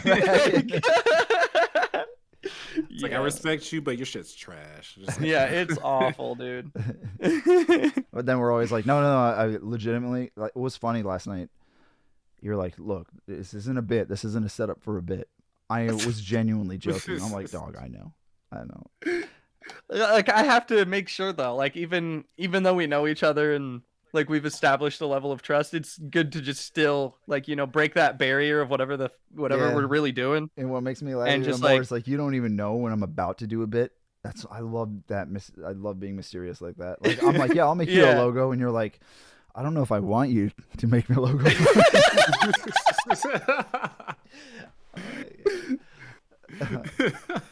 And I'm like, Yeah. no, Oh, I was by like, the way- no, I'm being 100% serious. I'll make you a logo. And you're like, I can't tell if you're being serious. I told you like 3 or 4 times, and you didn't really believe me, especially when I was like, oh, I kind of found a marker font. You're like, what's that mean? What do you mean?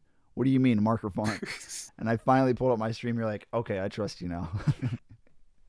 Yeah, you did this one. I really like this one, the Baja Yeah, themed. that one's one of my favorites too. It's so dope. I like it. So Yeah, it's actually really dope. I was like, because I was giving him like an idea. I was like, so I'm looking for something that like you can tell this guy plays house music, right? But also gets down and dirty, and Yeah. that's exactly where I'm getting what I'm getting with this. Got the drip up here, and then Yeah. down here it's all rugged. Yeah. It's perfect for your little basement setup, you know. Oh, for your little Yeah. basement? Okay. You know what? You don't have to insult his living situation, dog. I'm playing, like- dude. I mean, he's the one that's showcasing his setup as is nothing, you know, Yeah. living under a house and all that stuff. Speaking of which, Like a Yeah. mattress bed. can I get some waffles? Would that be all right? Oh, you want waffles? Yeah, can I? Yeah, want let me if I get find some the waffles? waffles. Can we Yeah, get since some? you're at the Can we convenience get store some right Fat now. Loud waffles in chat? Maybe. Like, Okay, let let's me go add to- to it. Oh, Waffle we actually House. got a question from Jakey Pakes. Actually, Oh, snap. Oh. Yes. You want to read that one? Yeah, I'll let you read it, Doug. I got you. My All boy. right, so Jakey Pakes asked all of us. I know we all hit low periods and can dread doing the work. How do you guys push through these periods? What keeps you going, or what pulls you through it all? Lurk. Right, just leaves right after. Like, y'all got that. Who wants to go No, first? I can go ahead and start off. Go ahead. Yeah, go for it. I could definitely say that I have my periods where it's just like you feel just like unmotivated and you just don't want to do shit, just sitting there and just like I really don't feel like making music. Like I feel like my music's just not hitting the same, you know? It's just like all those periods it was just like, oh, my music sucks that everybody goes through. What usually works for me is that one of 2 things. I either get out of my house, take a walk and just like clear my head, get some air and all that stuff, especially if I've been inside all day, you know? It really helps out. And then I come back inside, I'm making some tea and just like clear my head a little bit more. Tea is the way to go, I'm telling you. I'm just laughing Tea at is Fat really Loud. good. It has waffles raining in the background. Sorry.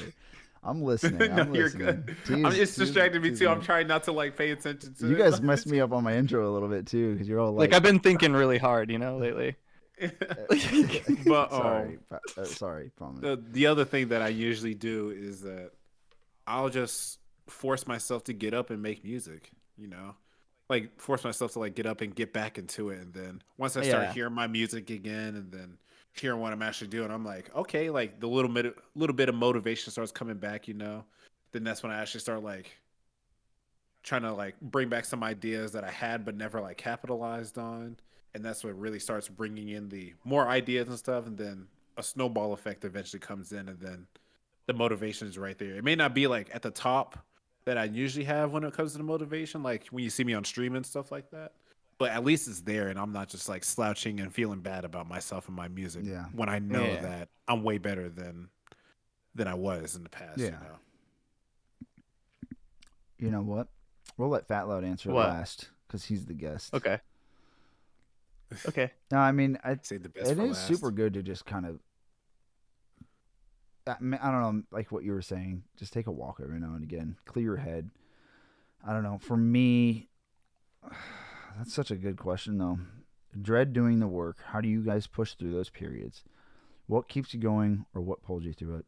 I think for me, it's knowing finally, and I think I discussed this in the last episode, so forgive me if it's a little bit of a repeated answer, but knowing that it's my life's work, it's my it's 100% my calling, and it's what I ought to do. It's the legacy I have to leave behind one day because, I'm not going to be here forever, right? But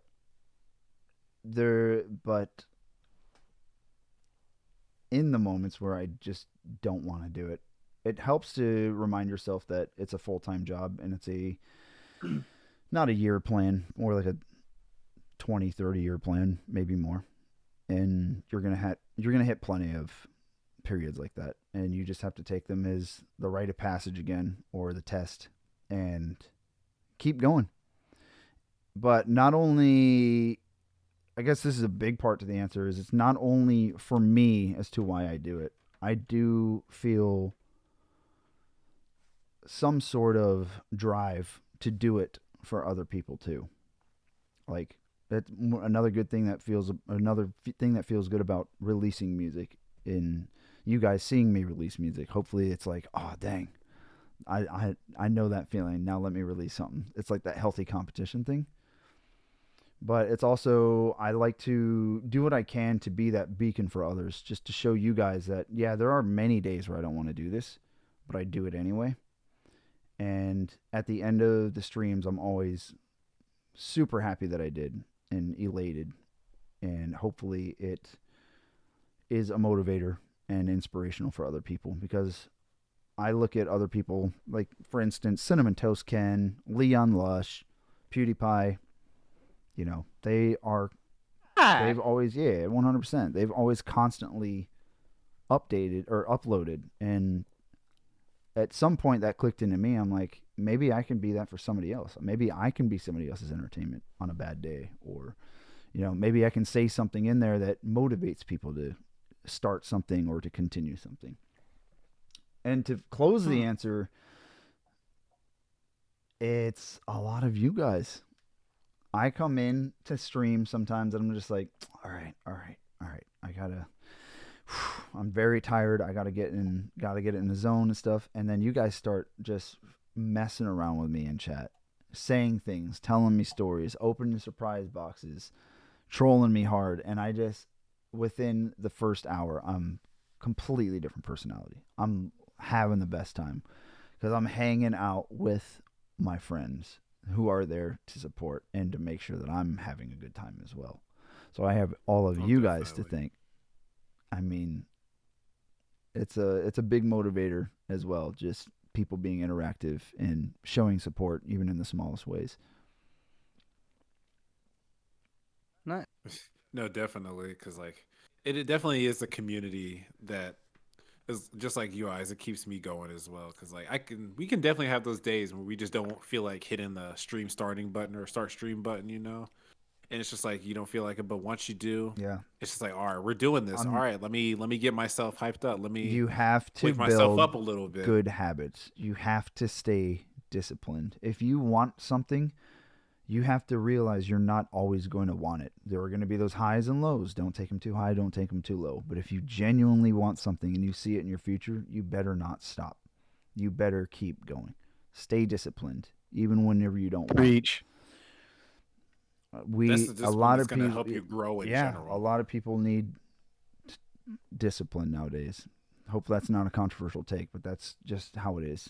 You need to stay disciplined and not go for short-term happiness or instant gratification. You need to be put through all the nonsense and the things that you don't want to do to further course correct on how you can find other ways you will want to do it. And then in turn, that long-term happiness is really going to hit.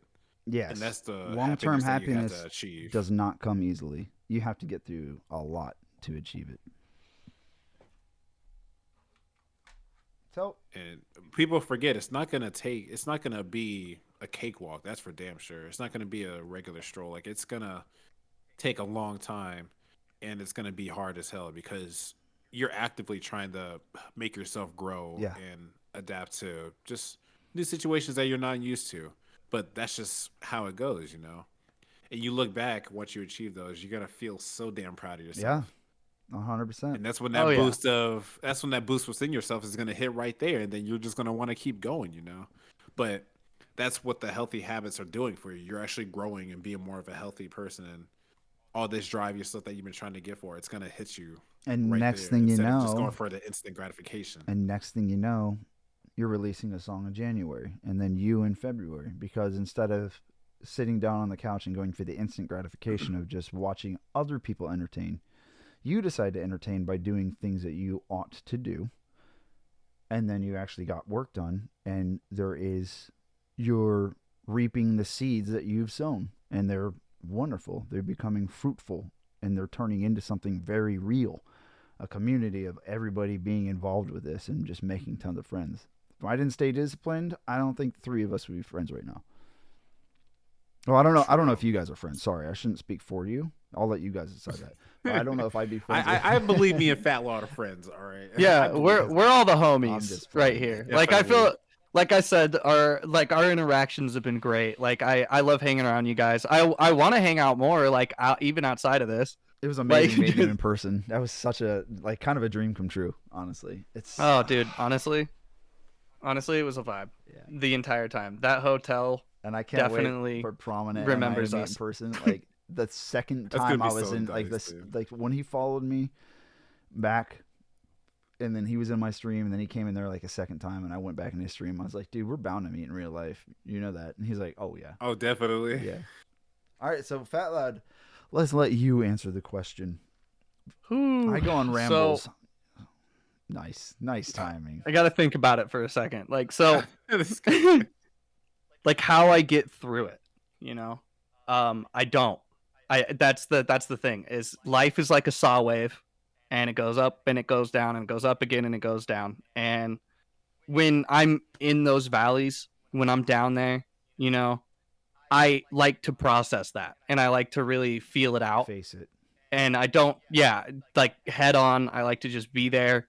Like I do go into escapism sometimes, and I'll like separate myself from everything and just try to like get through. I just want to get through it, you know, like meditate, drink some tea, like you said.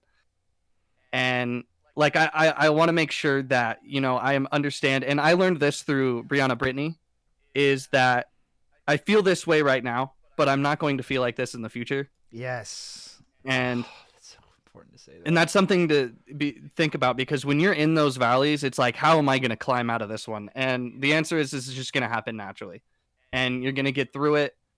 And every day is another, you know, is another day, another battle to go through when you're in the valleys. And it's just important to know that it's not going to be a permanent feeling.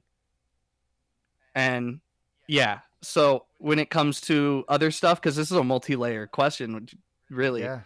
Is it's like when it comes to music and stuff like that, and just like not feeling it, like not wanting to, like having, what is it, writer's block? Yeah. Yeah, writer's block. So when I have writer's block, I just go back and listen to the songs I've already made, and I'll look at stuff that I really like. I'll look at stuff that I don't really like, and I'm just like, to do that. Yeah, I'll just go through it for hours. And I like, for me, I've got 700 songs on my SoundCloud right now. If I'm correct, I think it might be 520 something. Wild. That's crazy. That's so much. And I'll just go through all of it. And the thing that is most seen and heard is that if I go to the first track uploaded, it doesn't sound as good as whatever I'm doing now. And that alone is pretty inspiring, to look at like years of work going all the way back to 2018 and seeing that, like, you know, things change. The way I was making music back then, the way I made music in 2018 is different from 2019. And like, I can see that I go through these phases of like, oh, I like drum and bass today. I like house music today. I like dubstep today. I like making lo-fi music today. It's like weird to see these little stages of months where I'll go through different genres and just do different things. And when just in seeing that alone and being able to hear it all while I'm in these low points is enough inspiration to kind of get me back on track, because it's like, not only is everything getting better as it goes up that feed, but it's also like the proof is in the pudding. Like I'm looking at it and I'm hearing it. I'm hearing how much better my mix downs are. I'm hearing the masters just sounding a lot better. I'm hearing the production get better, the sound design get better, and just really everything just like constantly getting better. And that makes me think it's like, it's only it just keeps going up from here, like. And that's another thing. Like everything can get better. Everything will get better. It's going to constantly get better as you like grow up and you learn things and you're going through these valleys. It's like you always end up going up and then you mentally go back down. Mm-hmm. And all that valley is a reminder that you can constantly better yourself. Yeah. And it's important to know that those valleys are there for a reason, to teach you a lesson, to, test you, make you know your place. Sometimes. No, you. And they're there to humble you. They're there to do stuff for you to better yourself, is how you really got to look at it. And you never want to force your way through those and just be like, well, I'm like going to just go through it and do it anyway, because what you're doing is you're setting yourself up for your own demise in a way. Yeah. So like if I want to force myself to make music and I'm like, I got to make music, I don't like I said, it's puzzle pieces, and you don't have to finish that puzzle right when you start making a production. You can just like make drums this day, or like, I'm feeling bad, I just kind of want to make a quick little melody, no drums, nothing, just like a little ambient structure here or there. And then you can kind of link them together later when you're feeling like you're on the top of that mountain. And I think it's super important to just know that, like I said before, like when you're in those valleys, you are in that valley for a reason.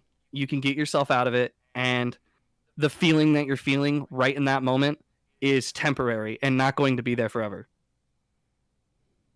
I like that's that. my I answer. like that a lot. It's amazing. Yeah, that's loss of words, dog. Honestly, I couldn't even comment on it. Like he pretty much explained it really well, like there. Yeah, I've hit my fair share of valleys. Let's just say that. Oh, I have too. Trust me. Yeah, you do. You're going to hit them. To pretend that you're not going to hit them is blasphemous. Yeah, you're gonna have them. It's just part of life. Well, what do you think about? You want to wrap up the show, or you guys want to talk a little bit more about? Do you guys have any other topics on your mind? I got one topic. Let's go ahead. You know what? You first. No, I didn't have anything. I was just gonna say. All right. So, two things.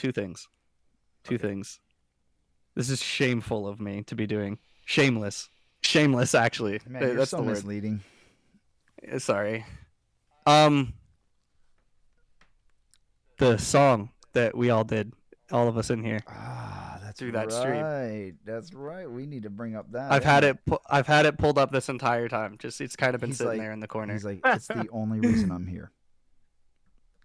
He's like, it's the only reason. Dude, pull it up on showcasing music. This is, like Antiperfectionist Podcast revolves around music, and I think it's cool that like we're all sitting here right now and we've all made a song together, even though it wasn't like in a room together. We were all, putting parts and pieces together in this in some shape, way or form here, dude. So I want to see this. Here, let me pull it up. Bring it up.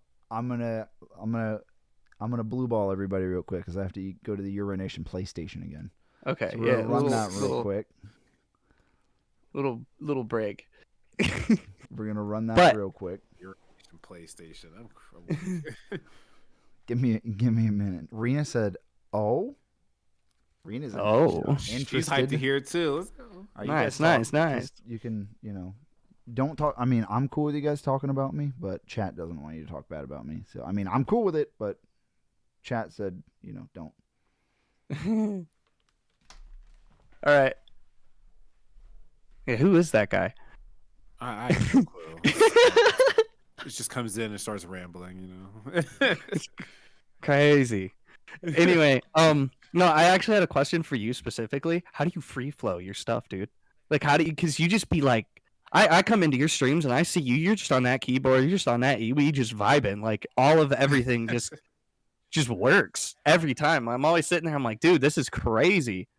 Like how because you just throw down a chord progression and then you're like, all right, here we are.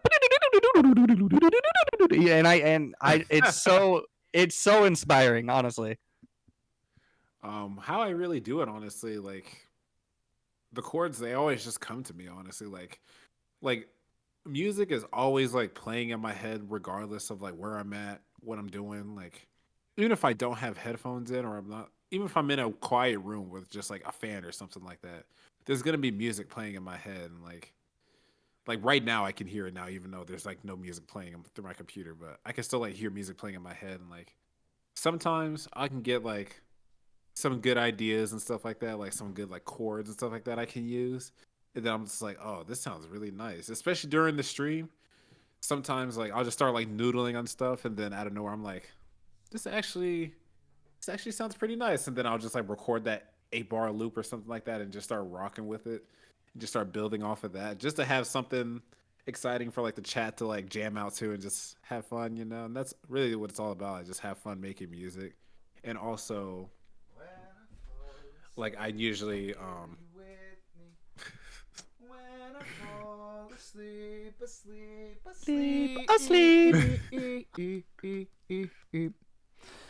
this guy.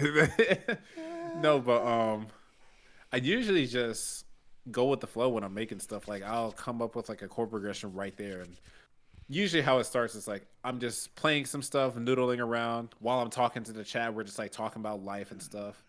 And then out of nowhere, I'm just like, "Ooh, I actually kind of like that. Hold on," and then I'll press the record button, and then I'll just record like the first couple bars or something like that, to like where to a point where it just sounds really nice.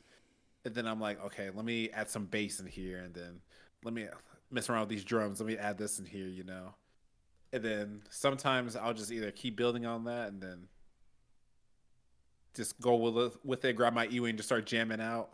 Or sometimes, depending on the night, like the community will come in. Oh, I can add some vocals to this, like Eyes usually does. Like, I think you might like this. Let me add something into this. I'm just like, all right, bet. And then it just turns into a whole freaking jam, you know?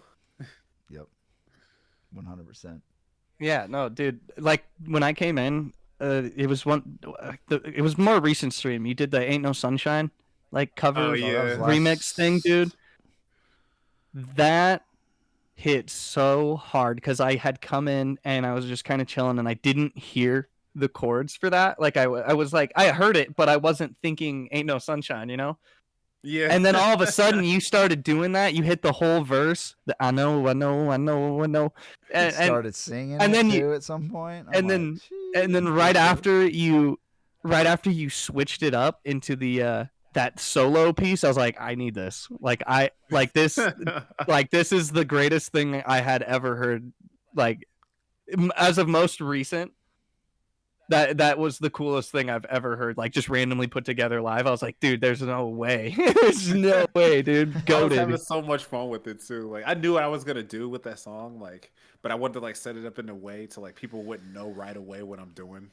It's interesting how just, much like, get them our guessing. Streams have changed within 6 months, even prominent. Oh, it's so crazy. Yours and my streams specifically used to be so different than what they are now, but they feel I still remember way more like the natural first now. episode. I still remember like the first episode I did. Like it was a whole different like setup. Like it doesn't look near like what it looks like now. Like it was just like I had it like on the other side of like my apartment, and it just looked really like just sketching lame and stuff. And then I was like, all right, let me move my desk over here. I came in change my setup too, a bit. though. I missed that. I missed the old phase. I don't think I remember your old setup. No, you came in like with the stream setup that I have now. Yeah, I'm lame. But it was like towards the beginning of it though. No, that's sick. Before I had it set up to like the other side where you could like see outside my window and all that stuff. Yeah, it looks like, super. That was like not the best sometimes angle it looks because like trying to get my camera set up sucked, and the lighting was terrible too. So I was like, let me switch it over, and then it was 10 times better. See? Wow. See? Okay, Dude, so like, it has to be Twitch then, because it happened to Rena too. Phatloud was just talking about that earlier. How it won't let me sub the eyes, like what? Dude, no, I've been trying for like literally 2 weeks, and I'm like, dude, I just want to sub to my homie right now, and it won't let me do it. And so I was like testing out, like you would go and raid somebody, and I'm like, okay, so let's see if it'll let me sub to these guys, like Vinyl. And Vinyl's a great sub, by the way. Like, that was a great sub. But I just, like, he was the first person I had tested it out on because I was like, why won't it let me sub? And then all of a sudden it lets me sub to Vinyl. And I'm like, okay. You can gift a sub to Stream Elements, but not phatloud. Rena, thank you for even considering gifting a sub. That does mean a lot. Thank you. It does mean a lot. It does. Thank you so much. But the fact that, is it because I banned you that one time as a troll, as a joke? Did you remember that? No, that was in Breeze chat. But because I banned you. Yes. No, but you were able to subscribe to me after that, right?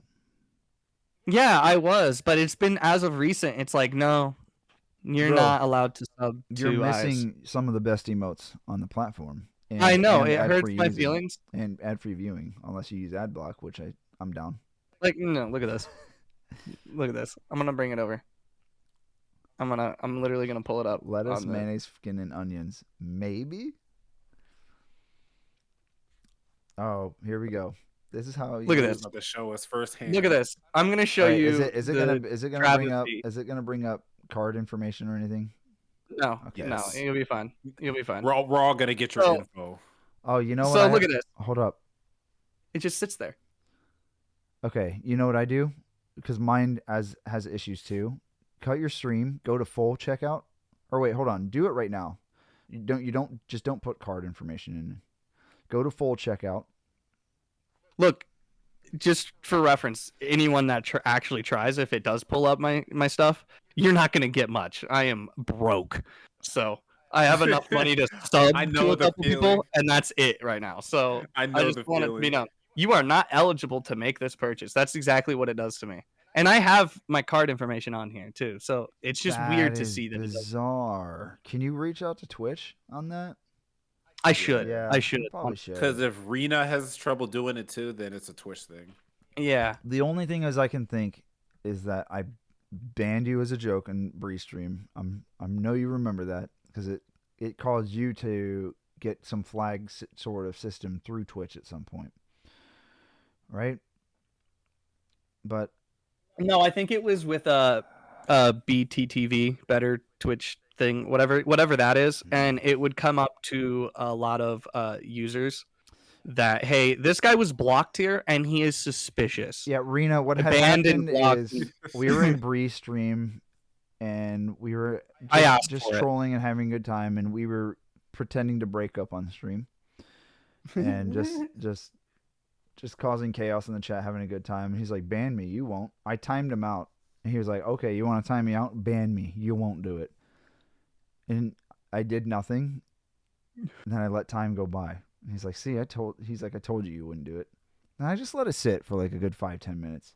Then out of nowhere, just banned him when he wasn't expecting it. And then unbanned him. And Bree thought it was funny, as far as I remember. You thought it was funny. We all thought it was funny. I immediately unbanned, but it was the fact that this was your second ban on stream or on Twitch or something, like as a joke or something. Yeah, I had gotten banned on another one because I was gotten banned.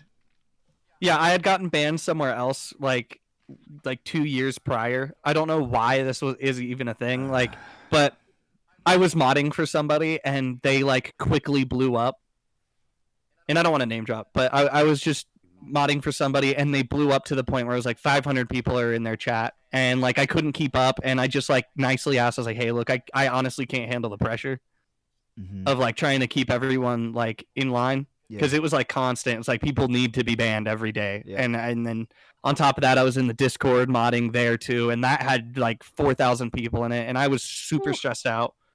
Yeah, I'm curious as to if you get to a certain point in Twitch, do you start paying mods? You know what I mean? It would make sense to do that. I don't think so. You don't? I don't think so. They did not. I did not get paid. I watch people like Kit Boga.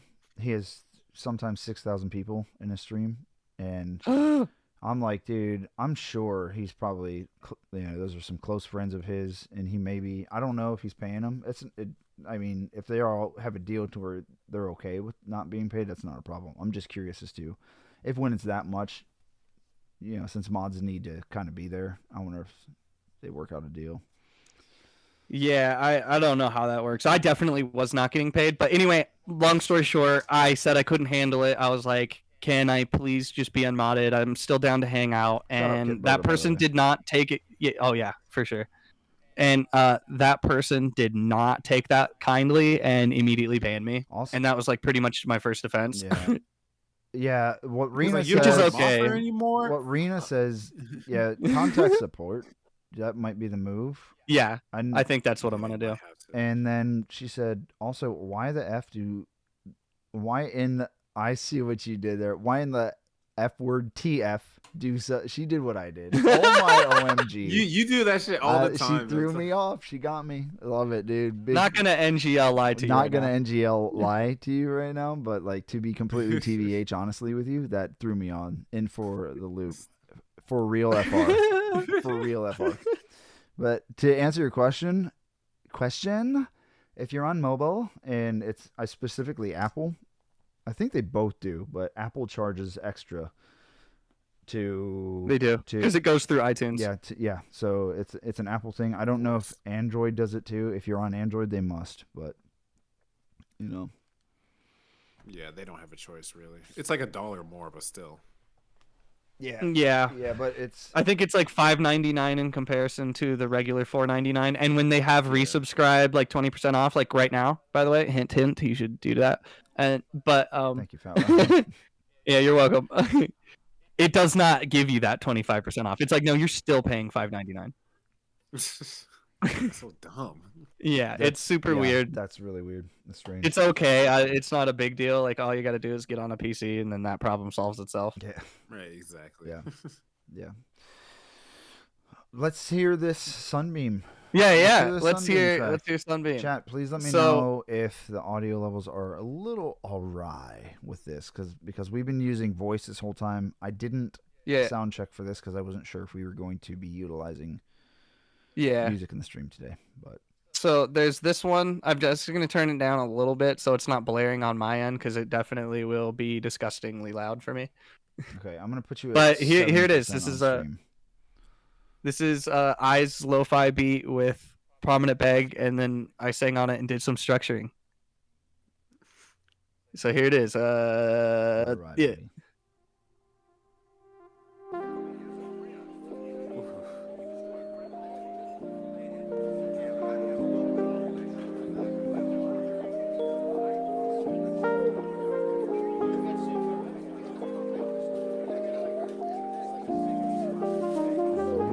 Very happy. Yes.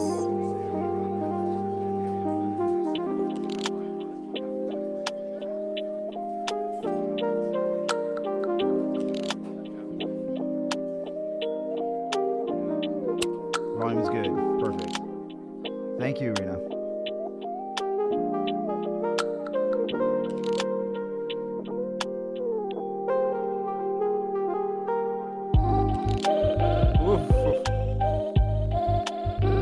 Yeah, that's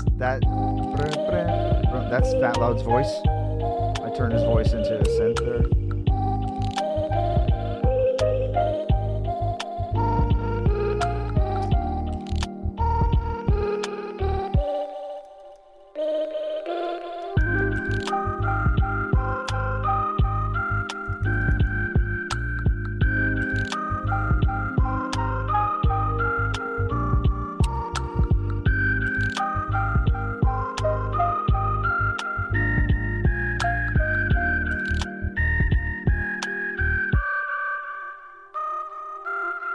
You don't know what you're doing to me. In the moonlight glow, a love so free. Late nights of sweet serenity. You're the only one that holds my key. Your laughter's echo like a gentle stream. I'm glad to have you on my team. Yeah, a love so vibrant like a sunbeam. You don't know what you're doing to me. In the moonlight glow, a love so free. Late nights of sweet serenity. You're the only one that holds my key. Your laughter's echo like a gentle stream. I'm glad to have you on my team. A love so vibrant like a sunbeam.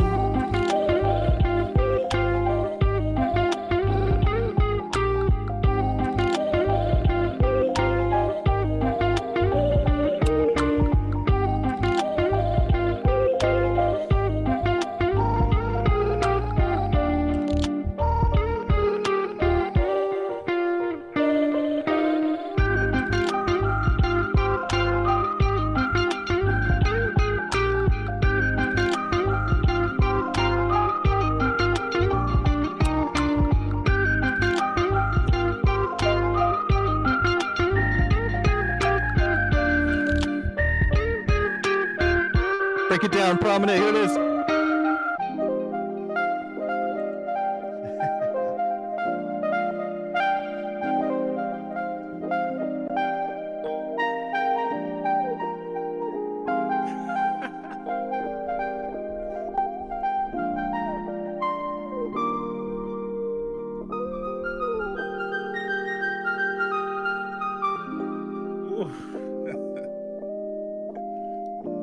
It's beautiful. I love it. Ooh, add the butterfly thing in there. Okay.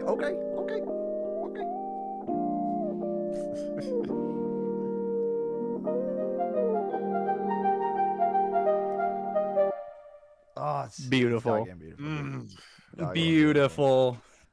Pakes. Get Fat Loud coming out Beautiful. here with the bangers, bro. Oh my Then god.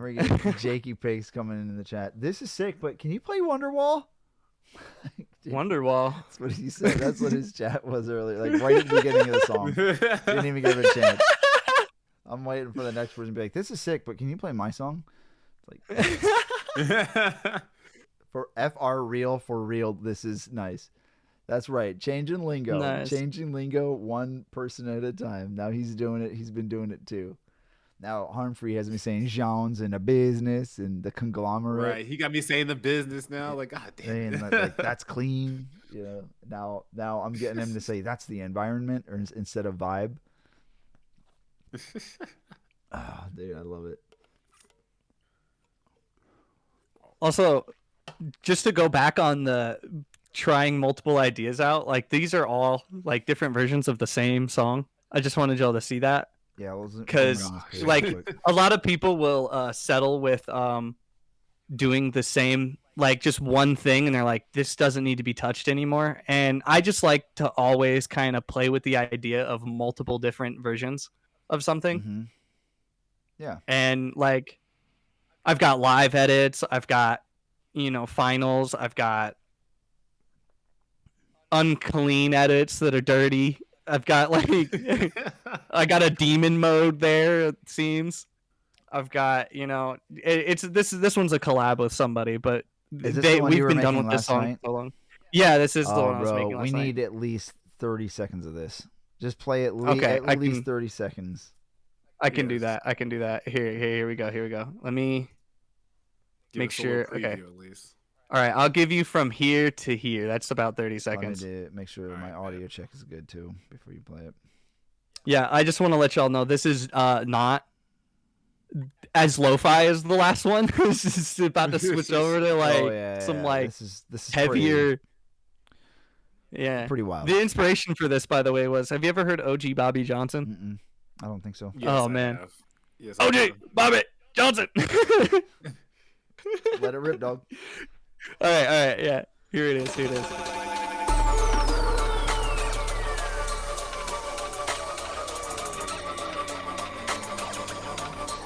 I can already tell. Unreleased, forthcoming material, hopefully.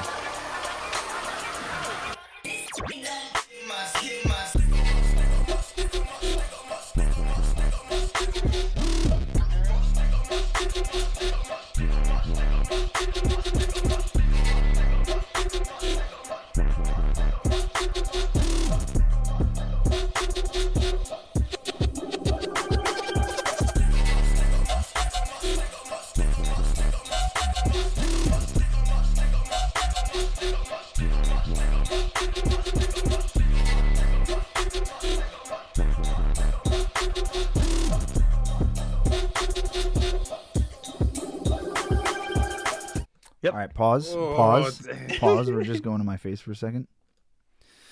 Okay. I'm gonna get rid of this too, by the way. Now y'all know why I said Skrillex.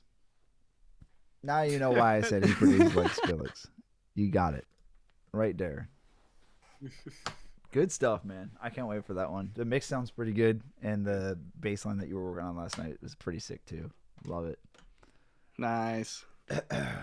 Well, boys, what do you say we get ready to raid out of here? I'll switch over the scene, mute you guys, and then we'll just hang out in the call for a little bit after we raid, and Yeah. then Sure. we'll close it out here.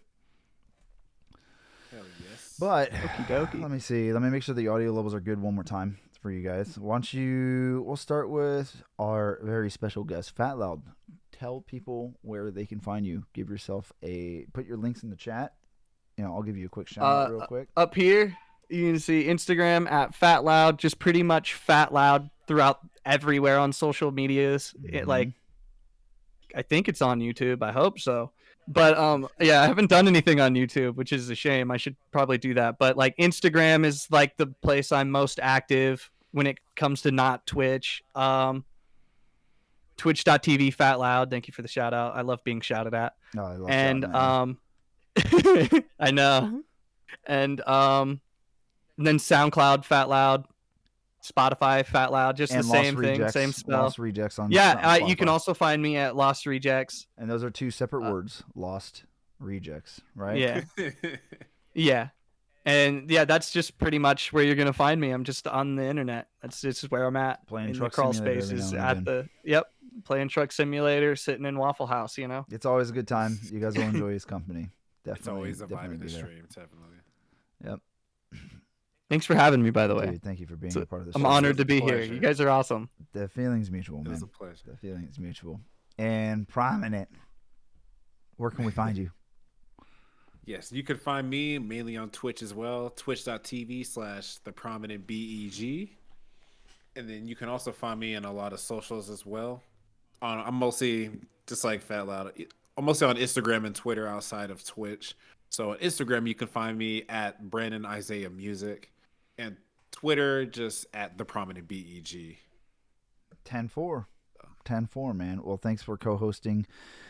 Next time you will be hosting, so I'm gonna help Yes, you I find. will. I'll help you find a guest, but I'll give you the lead on whom you'd like to pick. Like when I'm hosting, I was like, I want phatloud, and we got him. We got him. Oh, What a definitely. good show! I can't wait. For I do this have to a run couple next week. ideas, but I'll definitely share those with you later. All right, it'll be Yeah, January. Go ahead. I'll send you the bill after this. By the way, Yeah, definitely. Sounds I think good. it's- Sounds good. I think it's like something like $500 every 30 minutes or something like that. I can't remember. Something That's like actually that, a I deal, think. dude. To be honest with you. Nah. I'm just pulling your leg. And I don't remember. It's actually 1,000. Oh, okay. Yeah. 1,000 per minute. 1,000 every 30 minutes. All right.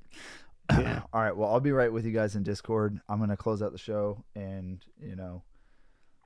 yeah. When are you guys streaming next? Real quick before I'm supposed to go live right now, but I'm gonna be late, obviously, because we're in here. We're gonna hang out a little bit. I don't want to rush anything, but I am doing a music stream tonight. I want to say 8. That's where I'm gonna say 8 Mountain Standard Time. Standard Time. Okay, cool. Yeah, Okay, cool. just a safe little guess And there. you guys will probably see me in there chatting, trolling, having a good time too. So, Surely. or lurking, depends on what I have to do. So, Prominent, I know you're out on vacation right now, but I mean, I surmise next weekend. Yeah, either next weekend or depending on what time I get home on Monday, I'm gonna try to stream because I should be getting home on Monday a little after 8 o'clock, so I might have some time to stream Sick. just to make up for this weekend since I'm out of town. Good deal, man. Awesome. Well, I look forward to So it. if Speaking- not Monday, then definitely next Friday. 10-4. Speaking of out of town, I hope everybody, if you're watching this like right when it gets uploaded on YouTube or like right now, for example, I hope everyone has a wonderful holiday. Yep. Yes. Has great holidays, and if you're watching this on YouTube in like 7 months or something, like you stumble across it, I hope you're having a good time. I hope you had a smile on your face That's while you right. watch this, and we appreciate you watching these. Yes. Oh, definitely. 100%. It means a lot to all of us. And more to come. Let us know whom you would like to see on one of these next episodes forthcoming too. It's always and let us know if you're interested in being a guest as well. We're always looking for people. They're a monthly show for now, but if we start getting a lot of people, we'll up the ante a little bit. Oh, definitely. We don't want to saturate it too much. Right, since it's only episode 3, Yeah, so- that's right. That's right. Well, I'm gonna mute you guys. We'll switch over to me. Merry Christmas, everybody. Thank you for being in the stream and in the podcast today. I'll switch over to just me, and I'll get the raid message for you guys ready to go, and we'll Yes. all head Merry over there. Christmas, Antiperfectionists. That's right, baby. That's right. All right. All right, man. I'll be right with you guys. Uno momento, please. Thank you for watching this week's episode of the Antiperfectionist Podcast. My name is Iz. It was a pleasure to have you guys, the host and the guest. Their links will be in the description below. And be sure to check out my links in the description below as well. I hope you guys enjoyed the show. Leave a comment, like, and subscribe to the channel for more content, and let us know whom you would like to see on the next episode. Feel free to ask any questions in the comments as to maybe some answers that you would like to know that are going to help you in your journey, whether it be music, art, videography, cinematography, whatever it is. We'd like to be here to help you stay motivated and keep you going. So ask away in the comments and let us know what you thought of the show. And let us know where you think we can improve as well. I appreciate your time. Thank you for being here.